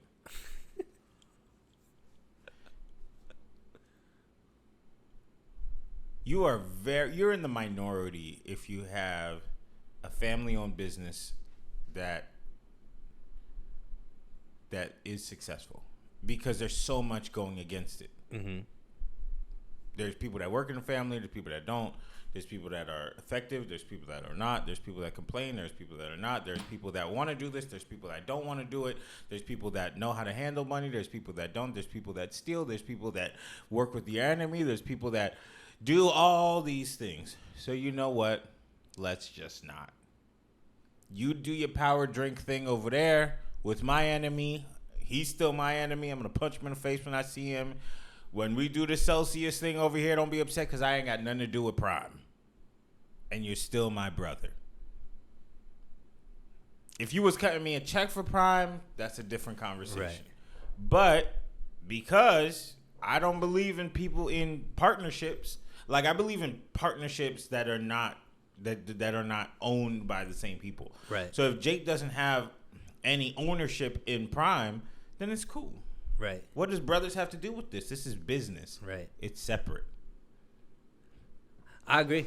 Do you feel as if, so let's say somebody you're close to, because I know you're not necessarily, if I say your brother, then I'll move you that way. But let's say you have a brother that you're very close to, right? And he's doing his thing, you're doing your thing. Do you feel like there's because of family, because of closeness, and this could be a friend too, anybody you feel that kind of like loyalty towards, is there a moment where you feel like you should acquiesce maybe business, success in business because of that loyalty? Or because of that loyalty, should you not be judged if you choose business over maybe something that might hurt the friendship or the relationship? It's only if it's hurting the other person. If my business is hurting you, killing you, destroying you, breaking your family apart, then yeah, I got to stop doing that. Especially if you care about the person. Mm-hmm. But on average, even if you don't care about them, you don't want to do something that hurts other people. Though there are plenty of businesses out there that hurt people and they hurt the planet and they hurt a lot of things for their own success. But as a person with a heart, I wouldn't want to do something that hurts somebody else. Mm-hmm. But if it doesn't, I want to shut up. What are the chances you think that this Jake Paul, Logan Paul thing is just because they're going to set up a fight between each other? It's fake. I haven't seen it. It's fake. I got to say this. My sister is actually a big fan of the Paul brothers. And Jake Paul just had a documentary released on Netflix within this past week. Yeah. I watched it. It was pretty good. I respect both of these guys because I think that they created what social media is right now and what like YouTube and content creation and all this kind of stuff. You could kind of point it back to these two brothers that have like, I think, been the most successful in taking a YouTube career and then making it like a legitimate entertainment career, like as far as brands and what they've been able to cross over into boxing and Disney Channel and movies and all that kind of stuff, right? They're legit WWE. They're legit. People don't look at them as just YouTubers. They look at them as like true entrepreneurs, right? Right. But one thing I could say about the two is I think Logan Paul is extremely fake. I think he everything is calculated and it's all about views and clicks, and I don't look at him as an authentic person. I think that the persona he plays is a character on television, and where I think Jake Paul I could see as like an authentic person. Like to me, when I watched this, I was like, I agree with Jake. I think Logan is wilding for no reason right now. So what was Logan saying again? Basically, Logan, it seemed like, so this is, do you want what my take is on it or what was said? Like, so who brought it up? Like Jake was saying that it was just a lot of things that were brought up, and it basically the underlying thing was that Jake Paul wasn't loyal enough to Logan because of certain things that he was doing, because of the whole Prime, not allowing Prime into the building in his fight, and because it was a Celsius sponsored event, right? Because you know, Jake Paul is fighting, it has fights with Nate Diaz and Tommy Fury and all these kind of stuff, and Logan feels like he's not getting those fights because he thinks that people think Jake Paul is a worse boxer than Logan Paul, and that they're going for the easy fight. He legit said this. He's like, I'm a better fighter than you, and people are fighting you because you're an easier fight, and that's why they're not fighting me. So he's basically saying that, like, Logan said he's better than Jake, yeah, and that people are fighting Jake because it's an easier fight than fighting Logan. Oh, wow. So it was a lot of, basically the underlying thing was that, like, Logan feels like he has to be on the back burner and acquiesce to Jake Paul, and Jake Paul should be doing more because of their brothers. That argument is fake. Yeah. It's fake. Well, Jake, I saw a behind-the-scenes video of Logan Paul FaceTiming Jake right before his fight with whoever he just fought. Nate Diaz. And he was very loving and sweet with his brother and all of that stuff, and flew over there in his tights and his trunks and whatever. Yeah. These boys, you have to think about what's the process of things going online? We got to set the cameras up. We got to turn the lights on. You and I have to do something that's compelling enough for people to want to watch and talk about when they go home and eat dinner with their family. You have to think about the fact that, do we just want Logan and Jake Paul to just talk to each other and say, I'm so proud of you. I just love that you're fighting Ricochet, and I just love that you're fighting Nate Diaz. It's just it's so beautiful. No, right? They're looking for conflict. Right. They're looking for a train to wreck somewhere, somehow. The argument is fake. And not only is it beyond fake, both of those boys are fake. When I look at Jake Paul, I know, and he knows, that he stirs a lot of things up online because that's just what gets him the views. Right. You know, and he loves when people say, I don't like those guys because blah, blah, blah, blah, blah. And you know what? That's commendable. Because to walk around in that level of hate, it's tough. It's hard. It's not hard. It's not easy at all. Mm-hmm. But you're doing it because, that's what drives your business. Right. I mean, ultimately, Jake Paul kind of should be not anybody anymore ever since he lost. Yeah. The big thing was he's undefeated. He's an incredible boxer. And then he lost to some bum. And then, boom, now he lost to the first boxer he fought. He lost to the first boxer he actually fought, who I remember you saying wasn't even all that good. Yeah. Was this fight good? It wasn't his best performance. There you have it. So he has to keep up with the shenanigans to make sure that people keep watching these things, or else it's going to fall off. If people actually start liking him, they're going to stop watching him. Right. So, this fight is orchestrated. Vince McMahon probably put something together there and said, "You gotta come up with a story there." Yeah, one thing though, and if you guys are gonna go watch it, it's like I said, it's impulsive episode. Logan Paul, Jake Paul. I don't think, because I agree. I think a certain part of it is definitely fabricated, right? Or they were like, hey, let's make sure we talk about this. But there's two other people on the podcast. I don't think they told them, because there's legit uncomfortable energy from the two other people where they're like, holy shit, these guys are about to go at it. And it seemed genuine, and these guys aren't like actors and stuff like that, so they were like really uncomfortable trying to like diffuse the situation, and Logan's like, just chill, like relax, like all that kind of stuff, and they were just like, they couldn't do anything because it's obviously Logan Paul. All right, to end this real quick, who's the better boxer? Jake Paul. It's not even close. And Logan thinks he's better. Yeah. Logan's delusional. I saw the fight between Logan and Floyd. That's all I got to say. What do we got? Women's soccer team. Have you been paying attention to the Women's World Cup? I had to stop watching because Haiti lost. You're right. They did. To England. Yeah. And that's pretty much it. Well, there's a lot of great stories, I think, storylines in the Women's World Cup. A lot of countries that haven't been represented were represented. A lot of countries that have never won before have won, namely Jamaica, made it to the knockout stages, which I think is awesome.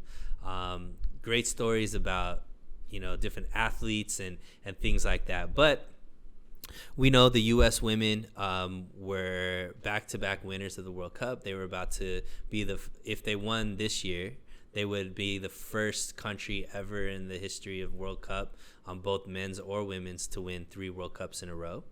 And they're very confident, right? The commercial came out. If you haven't seen it, like, us versus the world type of thing, and very confident. And you could tell with some of the interviews of people in the other nations, it rubbed them the wrong way that the U.S. was very loud and vocal and seemed overconfident. Now, we do it. There's a couple of things, because obviously U.S. didn't perform well at all. That's really how we do it. Yeah, they made it to the knockout stages, but they scored very few goals. It was all draws. They lost in penalty shootout. And Megan Rapinoe, who's probably the most well-known U.S. women's athlete, not because of her play only, but also her political views and how much she's in the media with her very staunch takes on the U.S. as a country.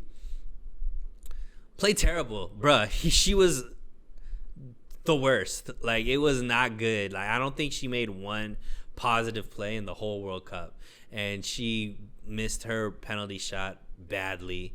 She just played terrible the whole tournament. But here's the thing. So one thing about this women's national team is they're extremely political. They've made stances about equal pay. They felt like they should be paid just the same as the U.S. men's national team. They've made Megan Rapinoe especially has talked about just the U.S. as a whole. She's in favor of trans athletes being able to perform in wherever they feel like they are. If they're a trans woman, should be able to compete against biological women. So she's very political, and this was the first team that I think, especially, it could be a product of the environment that we're in, that politics and sports and everything is just very what's the word? It's very tribal as it is, but the belief behind this team was very, I would say, it wasn't normal where everybody was united behind this team as in past World Cup teams. And when they lost, a lot of conservative ink used this as a way of being like, this is what happens when you hate your country and all this kind of yada yada yada yada yada yada. So my take is, my question to you is, one, does any of this move you? Two, how do you feel about this new partnership or the infusion of politics getting deeper and deeper in sports? I've heard the name Megan Rapinoe before, but I don't know who she is. Yeah, I don't know what she'd be saying. But I didn't know it was the World Cup. I thought it was just like a big match. Did you know that when the men's World Cup was? Like, you knew it was going on when it... Yeah. Okay. And you're not a soccer fan. Like, you don't sit there and watch soccer, but you knew about the men's World Cup. I knew about it. But now, that could be marketing. They put more marketing dollars behind the men. But I knew when they came. I knew when they came. All right. So you saying whoever win this match, they're gonna be the best in the world, or like? Allegedly. Okay. Look, you don't lose a sports game because you hate your country. Right. Now, hating your country is not good. Having a country with low morale means it's you're close to the implosion of a country and people not caring. Now I get it. People have platforms nowadays because they're athletes. Right. And they want to spew out whatever they believe in, just like we're doing right now. Whatever we believe in, we want to spew it out somewhere so that people could listen and either agree with us or call us idiots and whatever. Mm-hmm. So I get it, right? I kind of get it. Like, I don't want to tell her to shut up and dribble. But also, the reason why you have a platform is because you're really good at what you do. Right. So I don't want to minimize the difficulty of playing at the world level. But if you're going to pop your stuff, you should probably make it, like, to I don't know, the last round or something in fashion. You know what I mean? But again, I didn't know. Like, who else is left in this whole thing? I don't even know. Yeah, I stopped paying attention after the U.S. was out because I'm, following my country. But this is what I have to say about it. All of these conservative ink people that used the U.S. losing as a way to, like, talk about the political beliefs and how arrogant this team was and all this kind of stuff, y'all are clowns.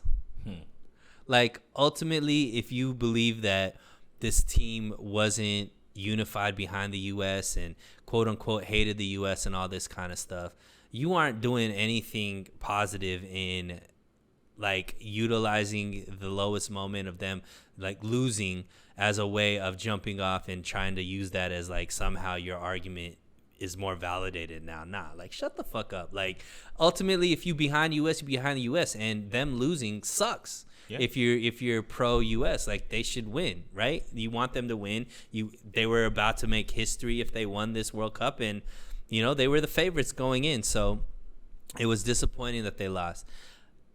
My belief on politics in sports is ultimately everybody has freedom of speech.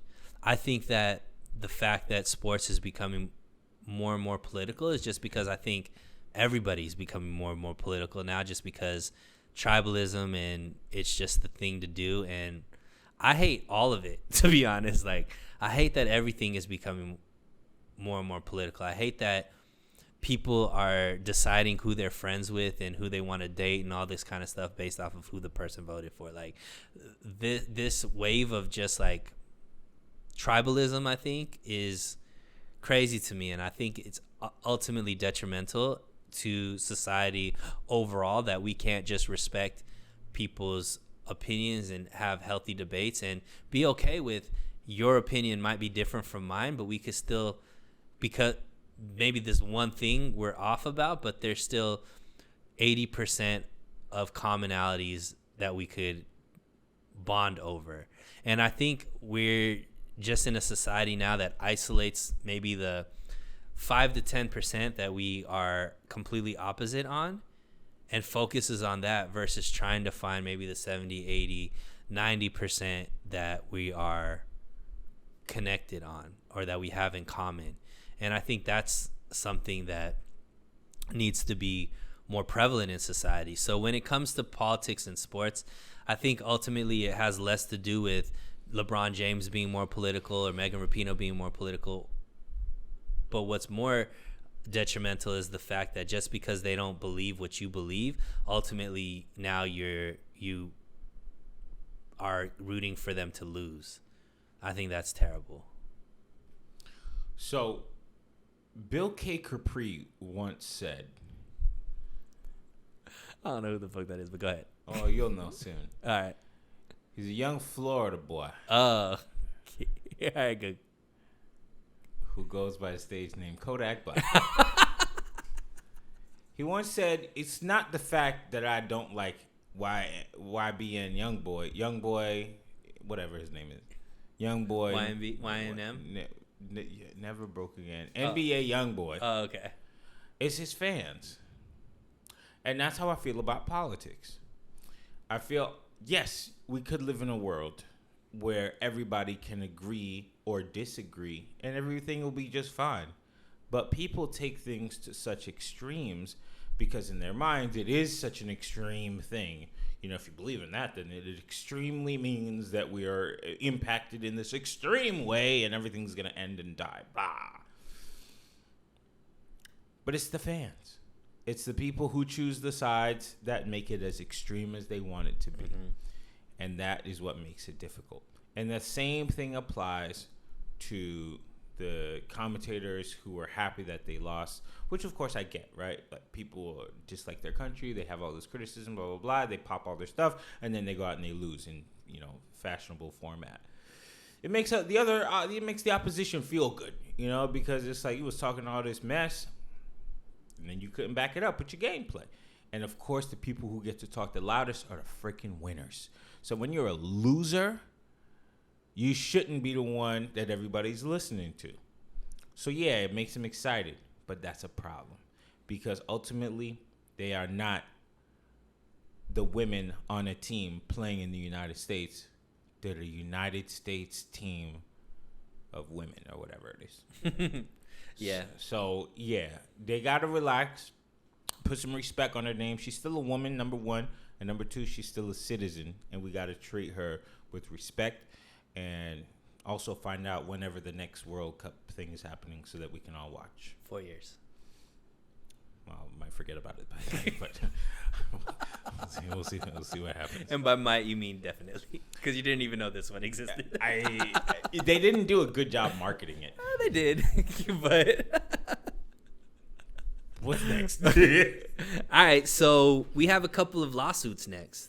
Shoot, we talking about Lizzo again? What does she do now? Now we talking about Black Kings now. Oh no. We gonna start with our boy Tyrese, the R&B sensation, Mr. Fast and Furious. I like to call him Mr. Home Depot. Well, do you know about this lawsuit? I sure do. All right, let's talk about it. Tyrese does nothing but waste my time.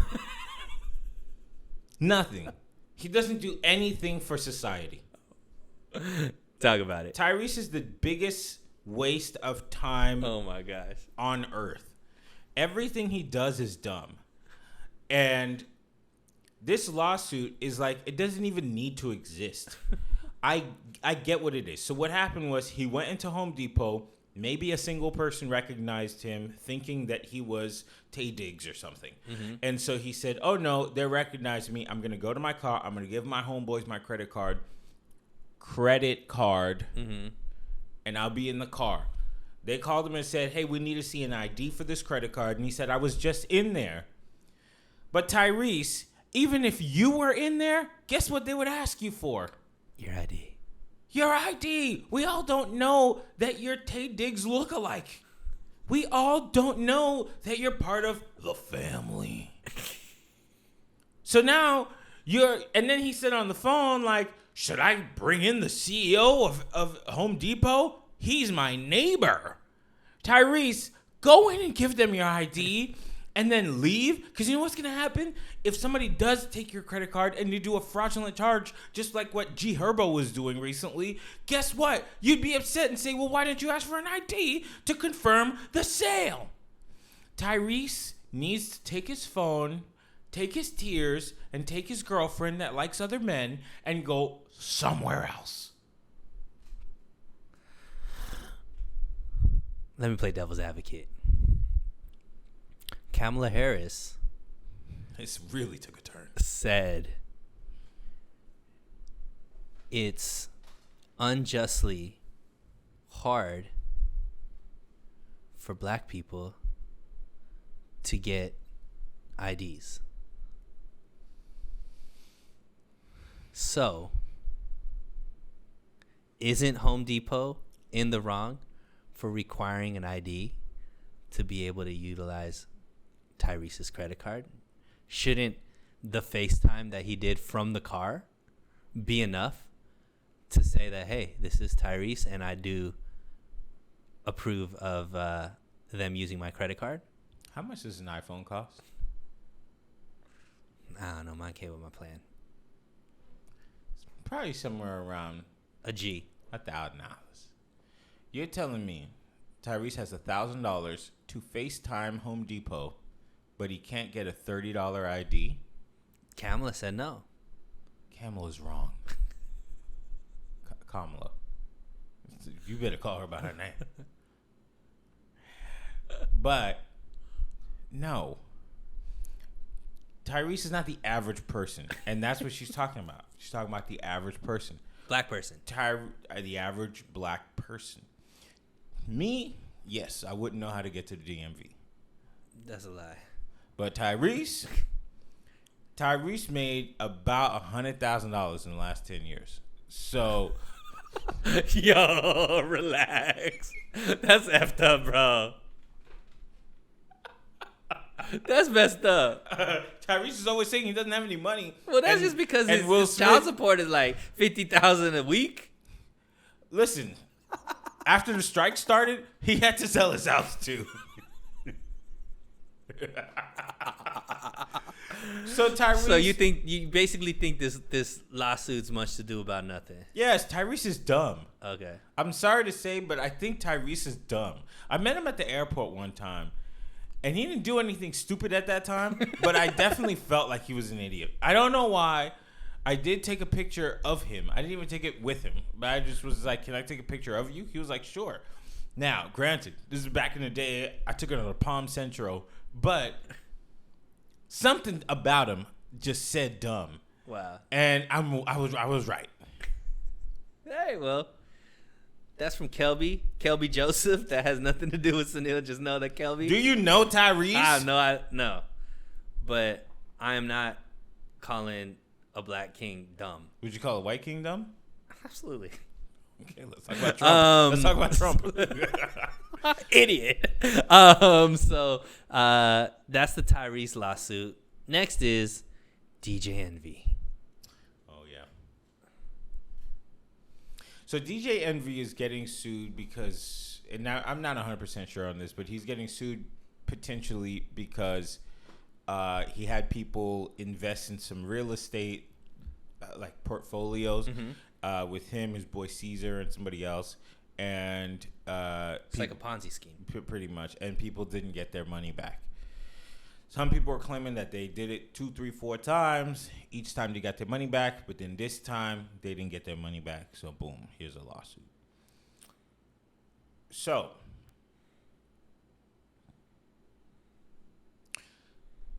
did DJ Envy defraud people? I don't know. We got to find out in court. However, I will say one thing. When you say the word invest, I think most people think investments are supposed to only do one thing, and that's go up, which we, at least I, know that's not true. If you invest into something, there's a chance that what? That investment doesn't go the way you wanted it to. Exactly. You can't predict what's going to happen. What they're saying is there's a possibility that if you put 10 grand, you might get 25 back. If you put 25 in, you might get 50 back. But you know what you don't do? You don't go to your investment banker and say, why are my investments negative 20% this year? It's been going 8% for the past 10 years, and this year it's at negative 10 or negative 20. You don't sue them. They just tell you, when we do this again, next time, just keep on investing. Next year, we'll see what happens with the market, and they might do better. Now, what that tells me is that potentially DJ Envy and his boys didn't tell people that that this wasn't a foolproof play. Actually, I'm thinking he didn't tell people that it's something that you might have to continue investing in because it may not attribute to anything at first or in the time period that we're telling you. Or he probably said, yo, we got the building already. Once we do this, this, and this, we about to flip it and get the money in 6 months. But he doesn't say, but remember, there is a risk to all investments. If he said that, he's skating out of court because it's an investment, you know. But he could have been scamming and scheming people, and that's a different conversation. He's involved in another lawsuit too, right? Isn't he suing somebody? Some former NFL player or something? Probably because they just broke down what we were talking about. Yeah. For defamation. Right. Look, I don't know. Again, I don't know. This is all alleged. Yeah. But hopefully the justice system will find justice for everybody that needs it. But yeah. Would you do light skin business? It's interesting you mentioned that. Thank you. Because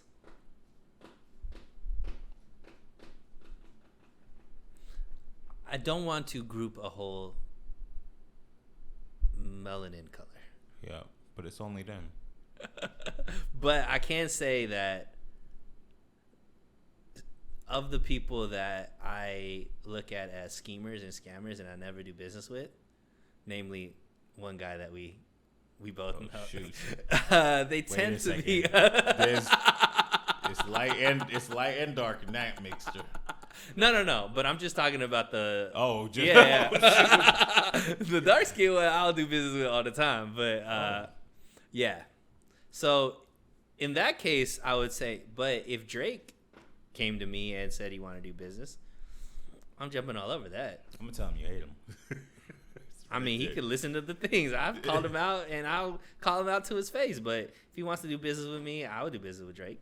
You know what's really crazy? I bought Drake's book. Of course you did. Of course I did. I bought it. I didn't even know Drake had a book. He had a book. It's single lines, 1 line per page. Oh, nice. And his writer must have done well. Okay. So it went to my neighbor's house, and I have a picture of it. Uh-huh. So I went and I knocked on the door, showed them the picture. They dropped off the book at your doorstep. You have it. They said, no, I don't. I said, no. You see this picture? Is this your door? Yeah. Is this a book on the floor? Yeah. Did you take this book in? No. And I never saw the book. I emailed everybody, y'all dropped it off at the wrong place. They said, that's your fault. So that's on Drake? That's on Drake, man. Drake, act like I'm the girl who was getting this towel snatched out of her hand. I need you to come defend me. Wow. I need the book. I paid for it. It was $30. Wow. $30, 150 sentences. Maybe less. Maybe less. But I will do business with light-skinned people. So, speaking of Drake, he had a very viral internet interview that he was laying in a bed with a white. And the name of the person that was interviewing him has gone quite viral recently. Yeah. Her name is Bobbi Althoff. And have you seen some of her interviews? I've seen almost every one of them. Really? I find her extremely genius. Really? I like her personality. I think it's really great, like the angle that she's taking and whatnot. And she has the heavies, like Andrew Schultz would say. But there is a narrative and a question that's being asked by the internet. And since we are the men of the internet, on the internet, I need you to answer it. Kelby. You want to know if she's a plant. Is Bobbi Althoff an industry plant? And if so, who is watering her roots? Let's look at the facts. Because whenever you're trying to make an argument, it's always great to go first with the facts.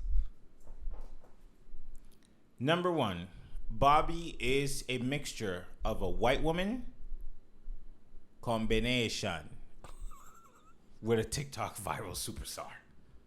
Really? Yeah, she was big on TikTok first. Oh, we weren't talking about her parents. No. Oh, okay. No, she's big on TikTok. Yes. She decided to start making a podcast in April of this year, 2023. Mm-hmm. She had a podcast with Funny Marco. Mm-hmm. And Drake saw it. She DM'd him and said, do you want to be on my podcast? Mm-hmm. And he said, yes, they shot it 3 days later. That's the story she said. Now, there's a couple things that I want to extract from a couple of other interviews that I saw from her. Number one. This is Detective Joseph right here. I don't even know. A lot. Let's go. Let's go. Number one, I saw in an episode with Mark Cuban on the ground with dirty feet. He exposed one piece of her. He said, you have a what? A great agent. Uh-huh. Yahoo don't know. You don't just have an agent. Right. Now, she was big on TikTok, but a lot of people are big on TikTok and don't have agents and don't have podcasts that blow up in months. Another thing she said, I paid a girl $300 to get Funny Marco onto my podcast, and he came. He didn't even know who I was, but he came. why would Funny Marco do a podcast with a girl he had no clue who she was, even if he wasn't the one receiving the $300? Who's Funny Marco? A Negro. Oh, okay. A funny Negro. Oh, he's the one. Okay, Yeah. So Funny Marco does her podcast and says, I don't even know who she is. Maybe it's perhaps her agent? Dun, dun, dun. Go on. She does then another podcast with Yachty. And then another podcast with Tyga. Who all stem, obviously, from Drake. Because in the Drake interview, he said, you don't know who Tyga is? It's true. And who's one of Drake's good friends? Tyga.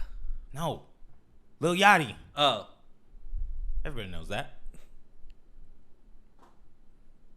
So, is she an industry plant? The answer is obviously yes. And I'll tell you why. I think her interviews suck. Wow. I love them. Well, I only see clips, so. I watched the whole thing. And first of all, I forgot another thing. I saw an interview with her on Good Morning America. She's a totally different character. And she does this thing in an interview where she talks about how little money she has. Always asking all the celebrities for money. It's a part of her bit. Mm-hmm. But she has way more money, according to her now, than she had just 3 weeks ago. Plant talk. In her podcast with Mark Cuban, she says, I don't have any sponsorship. None. But then minutes after she said that, she did a sponsorship for SeatGeek. So tell me this. What is the motive? I think the agency thought they had top tier talent on their hands. Somebody who can recreate the Drake moment over and over and over and over and over again. What happens when you get 10 million views in a week and a half, 2 weeks, maybe 3 weeks? You think I'm getting Target money. You think I'm getting Walmart money. You think I'm getting Chick-fil-A. No. Too little. Apple money. Ooh. But I don't think she's talented enough. I don't know, actually. But I don't think she had it in her to recreate that moment, which is why they're feeding her all the celebrities to try and do what she's done with Drake. But now that we know the game, we know all the questions she's going to ask, and most of it seems ill-prepared. In fact, on the Tyga interview, I saw in the comment section, people wrote, I didn't even get anything from this one. Oof. The jig is up. When you're doing SeatGeek and Celsius, that doesn't say Walmart, Target, and Apple. To me, it says, I'm another podcaster. Oof. Plant, not watered. That being said, SeatGeek, Celsius. Yeah, we would love to yeah, like I'm ready to be a regular podcast, if you know what I mean. So maybe we should get an agent. But hey, listen, if you're an influencer and you want to come work on the show with us, man, come on down there any point. Funny Marco, you know what I mean? I'm always down for that. We got $300 tonight, so it is what it is, man. I ain't gonna lie to you, man. All right, so I kind of like her, actually. I think she's great. I don't really love the podcast per se. I just find like the character kind of annoying. Well, I don't think it could last. I don't think there's longevity with that character unless she has like some kind of revamp, or like it's got to evolve. It can't just be this whole like monotone forever. You know what I mean? And like I don't have any money. And exactly. But she's like married to somebody rich, I thought. She's married and she has 2 kids. Yeah, and I thought her dad had money or something. I think she has normal people potential money. Okay. But I don't think she's like. But anyways, we don't have any issues or qualms with Bobbi Althoff. You just reading between the lines. Like, people just don't become overnight sensations overnight. Facts. And but I support her, man. Keep doing your thing. I know I'm hating on you, but that's for content purposes only. Speaking of social media influencers, there was a big conspiracy from a little person. Wow, that's a appropriate term. Yeah, her name's Lil Tay. Rest in peace, maybe. Yeah. Do we know for sure? Either way? She said she's not dead. Yeah, okay. So Lil Tay, I didn't know who she was still. She's 2017. Okay. Yeah. She like her. Whoa, she was Vicky, like 9 back then. Yeah, like Whoa Vicky. What's my man's name? He's all Christian now, but it was the dude with the dreads. He might be dating Whoa Vicky, and he would like punch people in the face and like run away or whatever. Anyways, it was like 2017 SoundCloud era internet like people. Okay. Well, anyway, she's a young social influencer, and on her Instagram page, it came out that she had passed, and all the major blogs picked it up. I saw it on Academics. We saw it on Shade Room. Like everybody, R.I.P. Lil Tay, and posting up her videos and all this kind of stuff. And the internet went with it because some people were like, oh, the way that she was influenced at such a young age and the way she's talking, tribalism was there. But a couple days later, all of a sudden on that same Instagram page, Lil Tay comes out and says, I am not dead. Somebody hacked into my page. And thank you to Instagram for getting me back my page. But I'm sorry for anybody that was hurt. It was terrible having to deal with all of the phone calls of people calling me, wondering what happened and whatnot. But I am alive, and thank you for all of the people that reached out and showed support. So my question is... Boonk gang. Okay. Boonk. Got it. My question to you is, Kelby, was this organic or planned? So the post said, our dear Claire is dead or something. And she came out and she said, my name's not even Claire. This right here is the Lil Tay Reloaded rollout. So this is a pandemic? Oh, facts. Look, Lil Tay made a lot of money, I think, in 2017. Maybe a little bit of 2018. Then after that, people exposed her for, I think, her mom working in real estate and the fact that she had the same stack of money that she was showing off, and she was actually kind of broke. And she was the Instagram influencer of the year and a half maybe.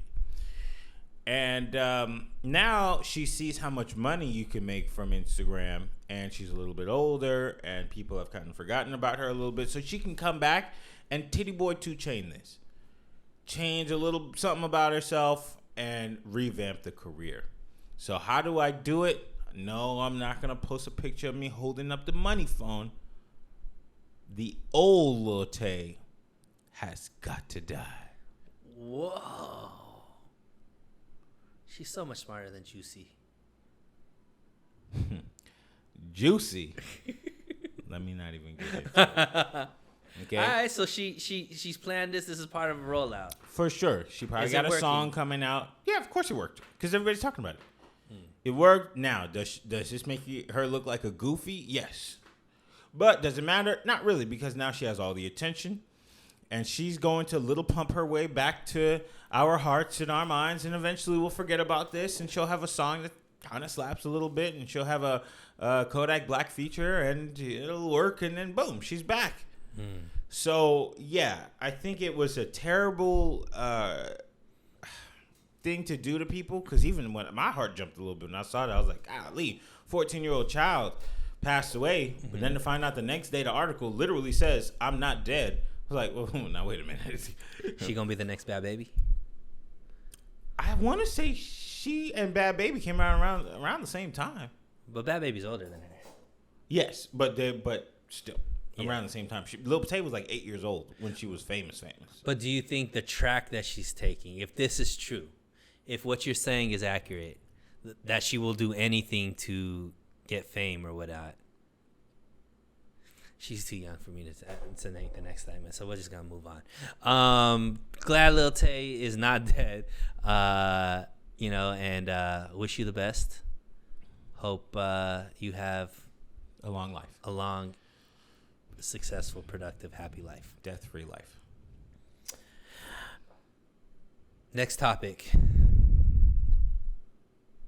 Tory Lanez was officially sentenced 10 years. To me, I think that's wild, but we're not going to go that angle. Why not? Because that's not what the topic is. The topic is quite a few celebrities wrote letters to the court in favor of Tory Lanez to get, a much lower sentence. And some of these artists, one was Iggy Azaelea. But the one that was interesting, which I don't know was if it was like official or not, but people were talking about it, was our boy Mario. I can see why that makes sense. So, what did you think about the sentence? What did you think about when you heard there's still people that have successful careers that are still saying that, in favor and supporting Tory, even though we know, Megan Thee Stallion is Jay-Z approved. Oh my.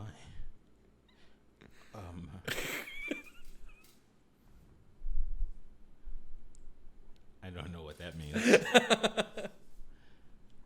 But Tory Lanez did get 10 years. He's going to prison. He'll probably he has to do 85%, and he got a little bit of time served. So he'll probably have to do 7 years. More. 7 more years. You know what? When I saw 10 years, I was like, oh, that's a lot of time. Because I in my mind, and it has nothing to do with the fact that it's Megan Thee Stallion, I just thought about the crime. Mm-hmm. I just thought, shot in the foot, so that's assault with a deadly weapon, so I get it. And then I was like, that's probably like 3 years or something like that. Of course, I don't know anything about law, and I don't know anything about anything. Well, we'll put this in perspective. This is a different state, but Henry Ruggs, who was a former first-round pick for the Las Vegas Raiders, was drunk driving and was driving like 140, 150 miles per hour on the strip in Vegas and killed a young woman and her dog in a car accident. He got 3 to 10 years. He killed a white woman and a dog. Tory's crime was unlawfully shooting a gun, ended up, hitting Megan Thee Stallion. He got 10 years. And nobody was dead.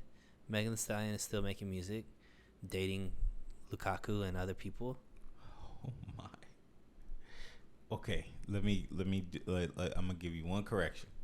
I think he got 6 years for shooting Megan Thee Stallion and 4 years for the gun in the state of California. Mm-hmm. As you understand, we're in California. They are not friendly with guns. Mm-hmm. So boom. So, but my thought was, that seems like a lot of time.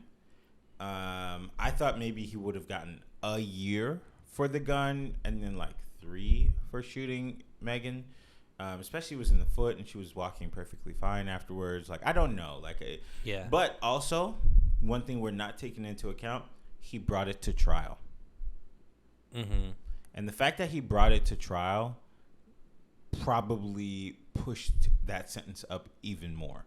Because if he just admitted to it early on, he probably would have gotten 4 years, maybe 5. But you know how it goes. When you go to trial and you waste everybody's time and effort, and you're found guilty, they gonna hit you with. They gonna make an example of you. Yeah, you gonna learn today. Yeah, because now you spent time and money of all these people, so it's understandable, you know. But I was surprised by the amount of time he got. Now Iggy Azaelea coming out to defend him, to me was a surprise, because I didn't know they had a relationship. But you know, it's the industry; everybody knows everybody. Yeah. And you know what? I feel like we shouldn't know about it. We shouldn't? No. I feel like we shouldn't know about it. She wrote this personal letter about someone that she knows, and for them to put it out in the public, I just feel like it's kind of weird. I do get it that the court case is public, so everybody can read it, and they could do whatever they need to do with it. But I just feel like it's kind of weird. And, you know, when you do a crime and you go to jail, the thing that you need are witness, you know, testimonies about your personality, you as a person, and blah, blah, blah. So if these people are his friends and they really believe that he's a good guy and maybe just alcohol got involved and he just blacked out and he just did something dumb, that shouldn't be the representation of who he is as a person. Sure. And they wrote a letter. It just is what it is. So the fact that people are getting upset with her, I just think speaks to that, what you call tribalism, that is just like men versus women in this whole case. Right. You know, and that's really not what it is. It's not men versus women. It's one guy versus the state about a woman. Right. Or about a transaction with a woman. And prison is terrible, you know. We don't want anybody to spend more time in prison than they are supposed to. I also agree. I think 10 years is a lot. You know, and but ultimately Tory put himself in this situation, you know, and when you are in these situations, it can go this way. So yeah, you know, hopefully this is the last we hear about this case. And, you know, now it's just Tory got to do his time, and, you know, when he gets out, will he be deported? Yeah. But you can still make bangers from Toronto, bro. That album is going to be fire when it comes out. You can make bangers for sure, but you can't tour in Winnipeg. Yeah, that's true. Hey, but you know what? 6ix9ine is still making a career. Yeah, he could do world tours. Yeah, 6ix9ine is still making money not touring in the U.S., so. 6ix9ine could do a show in the U.S.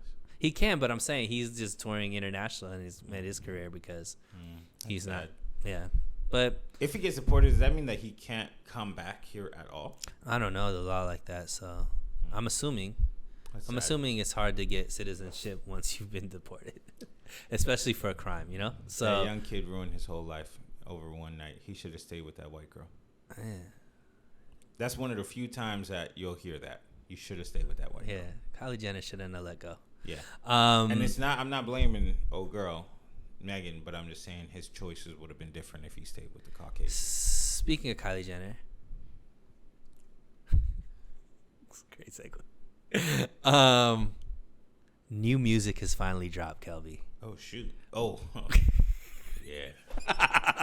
We've been waiting for one of the heavy hitters to put out an album. Yeah. And Kelby, the album is out. Yeah. It's been out for a couple of weeks. Yeah. It's our boy Travis Scott. Yeah. Cleared of any wrongful doing at his last concert. And then more wrongful doings happened. Yeah. Put out an album, ironically named Utopia. Sick. Have you been able to hear it? Yes. Okay. Have you been able to formulate an opinion on it? Absolutely. Here we go. Give it to me, King. Do I think Travis Scott is demonic? Yes. But also, that Utopia album's incredible. Really? I think it's amazing. Okay. Now, Kanye is all over that album. All over. You can hear it. It sounds like 3 Kanye albums put together. I would say... He didn't work on it, though. I think he produced 3 songs. Oh, really? I think so. That's going to give me... That's where I'm coming to that. Okay. But you can hear Kanye all over it. People said that this is Travis Scott's Yeezy. I agree. It is a very, very, very Kanye West album. His rapping sounds like Kanye West. The beats are obviously Kanye inspired, if not directly from Kanye. However, what kind of freaky deaky relationship does Travis Scott, Drake, and Kanye West, and maybe Pharrell, and maybe Pusha T have with each other? This is now the second time Drake and Travis Scott has collaborated on a song that I didn't like at first, but I now like. And Drake is dissing the opposition, which are family, friends, and lovers of Travis Scott. Not Push. I don't think Push should be brought into that statement, in that umbrella. Sort of. Because you got to think about it. Drake is dissing Pusha T, right, because he really wants to diss Kanye. Right? Yeah. So we're now 2 albums deep, one with heavy Kanye inspiration, and Drake is on that album, and Kanye's saying, put it up.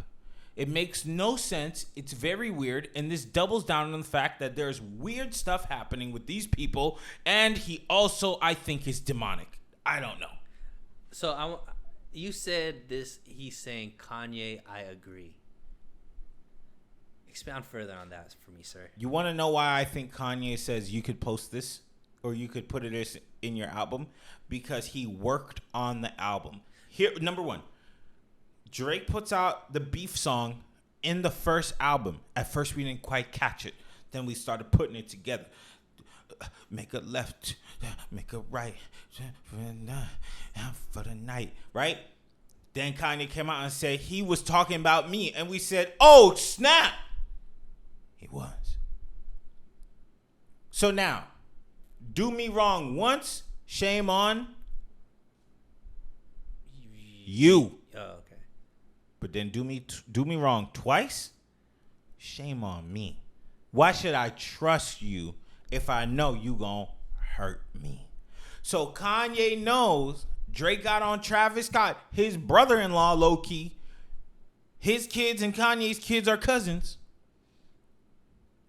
And then for him to come back on the second album, obviously work on the album, and then let another Kanye West diss song fly. There's something weird. Absolutely. But you said that, I thought you were saying that, I'm sorry. I thought that you were saying that Travis was saying, I agree with Kanye. No. I think Kanye is saying, I agree with this song being on your album. Oh, okay. You could put this out, no problem. But you think this is a banger of an album? I think it's awesome. I heard it one time at the gym, and it didn't hit me. Uh-huh. I was just, I didn't dislike it, but I was just listening to it, and I was just kind of like, okay. But this morning, at the gym again, I put it on, and I said, let me just listen to this. I prayed. Because, again, I think Travis Scott is demonic. Okay. Devil worshiper. But I put it on. And I don't normally like Travis Scott's sound. I don't like the ragey stuff that he be doing. I don't like all the eccentric stuff. I just don't really like his vibe. Mm-hmm. But I put it on, and this morning it spoke a different language to me. In fact, I thought that, and I'm like Drake, but I feel like that Meltdown song wasn't even the best song on the album. By a lot. Like, I even like the Beyonce song. So, I'll give you my take, because I'm not a huge Travis Scott fan. So, the first thing, you text me, you're like, hey, listen to this album so we could talk about it on the podcast. First thing I did was pull up the album, and I saw there was 19 tracks, and I said, oh, my God. Why are we having albums with 19 fucking songs, first of all? Because 18 of them are bomb. All right. Then I looked at the track list, and I saw, hey, he has a lot of heavy hitter features on this album. So I was like, all right, there's definitely money invested into this album. And then I started to listen to it. And my first takeaway was the production seems like one of those old scary movies where the soundtrack was all created by like a toy shop. Do you remember all those like where it's like a a toy that comes to life and kills everybody. Mm-hmm. That's what I really was getting a vibe of when I was like listening to the songs. I was like, all of these beats sound like it was made from toys in a evil toy shop. And you said Travis Scott sounded a lot like Kanye. I thought he sounded a lot like Future or Young Thug. That's who I thought that, like, a lot of, like, the way he was rapping and stuff like that gave me more of that down south vibe. And I guess Travis Scott's from Houston, so that's considered, you know, down south. So maybe that makes sense. But I didn't really hear as much Kanye as those guys. In the production? Not in the actual rapping. Because you said he sounded like Kanye. To me, he sounded like Kanye. Yeah, I thought it was more of like those southern rappers. There was a lot of skips for me. But I will say there are a lot of songs that are gym bangers. Facts. I was rocking out. Yeah, like this. A lot of songs are ones you want to live to in the gym. Facts. So overall, I would say it's not a terrible album. I don't think it's like a goated album, but rap album of the year. I mean, it could possibly. I mean, it has all of the ingredients to what would win a rap album of the year. But you know, I don't think it's a terrible album. Who could take out rap album of the year who hasn't dropped yet this year? Drake. Yeah. I think Drake can. I think Cole can. You're not mentioning who I'm thinking. Go ahead. Soulja Boy? No. Well, yes. Let me not get in trouble. Okay. Big Soldier, Draco, yes. But I think obviously Drake and Cole haven't dropped, and they can always. Cole probably not gonna drop. Yeah, and I don't think Kendrick's gonna drop either, but Drake is gonna drop. We're gonna come right back to that. Okay. Give me two more names. Rap album of the year. There's one person I think if they drop right now, they taking everything. And it's not Drake. I'll give it to you. It's a woman. Cardi could.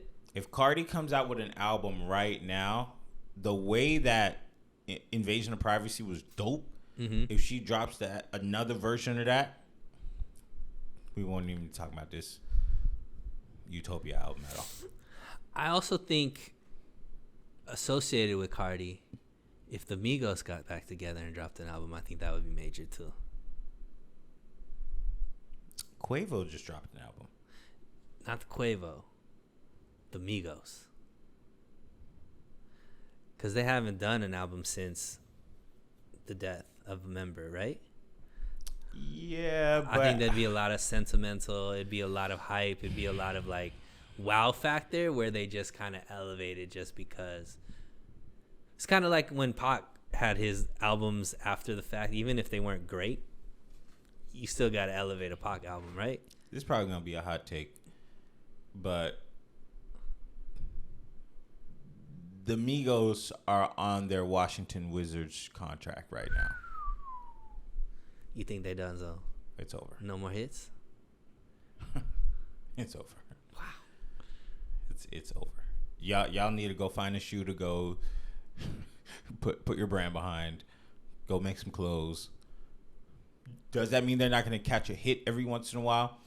No, because in 2010, Beamer, Benz, and Bentley was hot, and it had been a long time since my boy caught a W on the radio. But as far as the Migos go, like Quavo, I didn't even know he put out an album. Yeah. What if Kanye drops?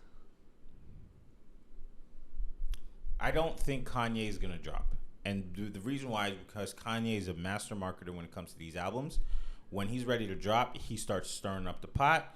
He starts yelling and screaming, going on Xing, and he's more an IG guy. IG, whatever it is, he's gonna stir up the pot. He's gonna yell and scream. Right now, he's walking around with shoulder pads and his wife. Well, that's why I think something's coming.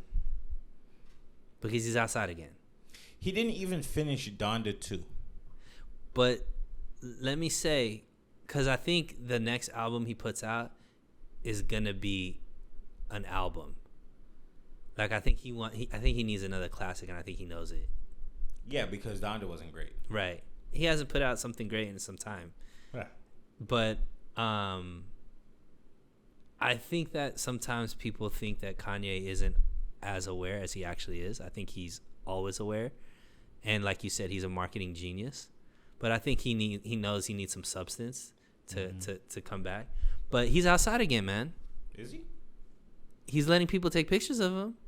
Yeah, but he got a wife that's... But he can hide if he wants to hide. Yeah. And he only comes out when he wants to come out, and there's something. I think this is like the start of some stuff. You see the Travis Scott, when it kind of goes into what you're saying. Kanye stamp of approval on this gives him opportunity to have maybe something. Is there going to be a response on his album type of thing? I think Kanye is about to make some music. If my wife looked like that, I don't think I would have time to make music. But Kanye's wife's always looked like that. This is true. And he has had a little bit of time to make music. Yeah. So, but he also has mad kids. So there you have it. Yeah. I think Cardi needs to drop. She said she was going to. She's a Q4 act. Like bombshell drop. Yeah. Let's end the year off right. Cardi. You think Nicki can? Wizards. Nah, Nicki ain't that. Wizards. What about Ice? They need to be very careful with Ice Spice. Very, very careful. You know why? Why? Because her last song, she started off with, she a baddie. How many times are we going to hear that? Probably, how many songs are on her album? Yeah. That many times. They need to be very careful because the comments on the Shade Room never lie. We done heard this before. Yeah. They got to be careful. They don't want to Fetty Wap her. We don't want to hear the story of Ice Spice saying she got screwed over 4, 5, 6 years from now. They need to make sure that they develop her as an artist and not overdo it to the point where she loses her stardom, because Ice Spice is a megastar. And if fumbled, everybody loses. So, Cardi, Drake, that's it, right? Those are the two. Those are the two we need to get an album from. And Drake said, it's on the way. Yeah. It's on the way. He's touring right now. Yeah, but Drake has magical powers, man. No, I think he writes when he's on tour. Yeah. I think he writes, he records, he puts it up in a hotel room. He's like, he's gathering data. Yes. I'm glad you said he writes. His team. We know he has no time to write.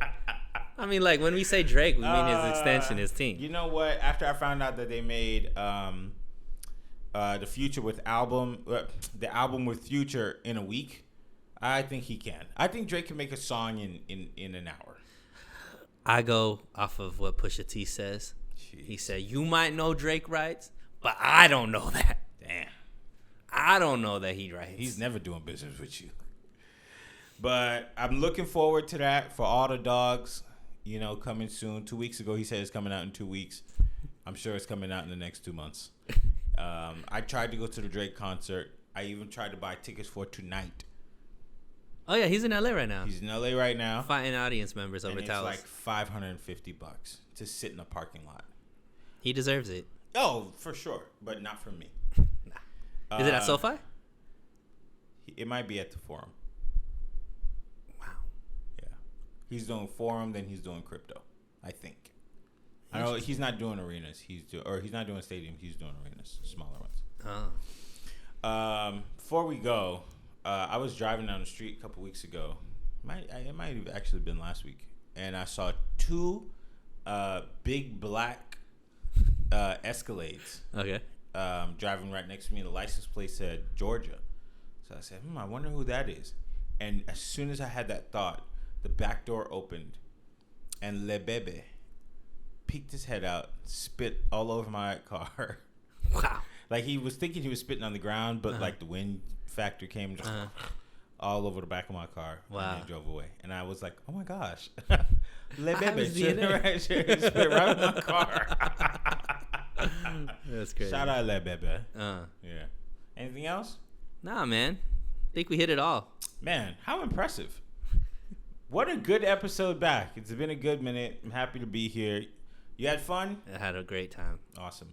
Well, before we go, I'm going to encourage you one more time to leave a like on this video if you're watching on YouTube. If you're watching or listening to the audio only, leave us a review. Give us a 5 stars. If you're listening to our clips on Instagram, please like them. Leave a comment, even if it's to say that you hate us or whatever it is, because it will help grow the podcast, get new people to watch. I know it's annoying to ask, but got to do it.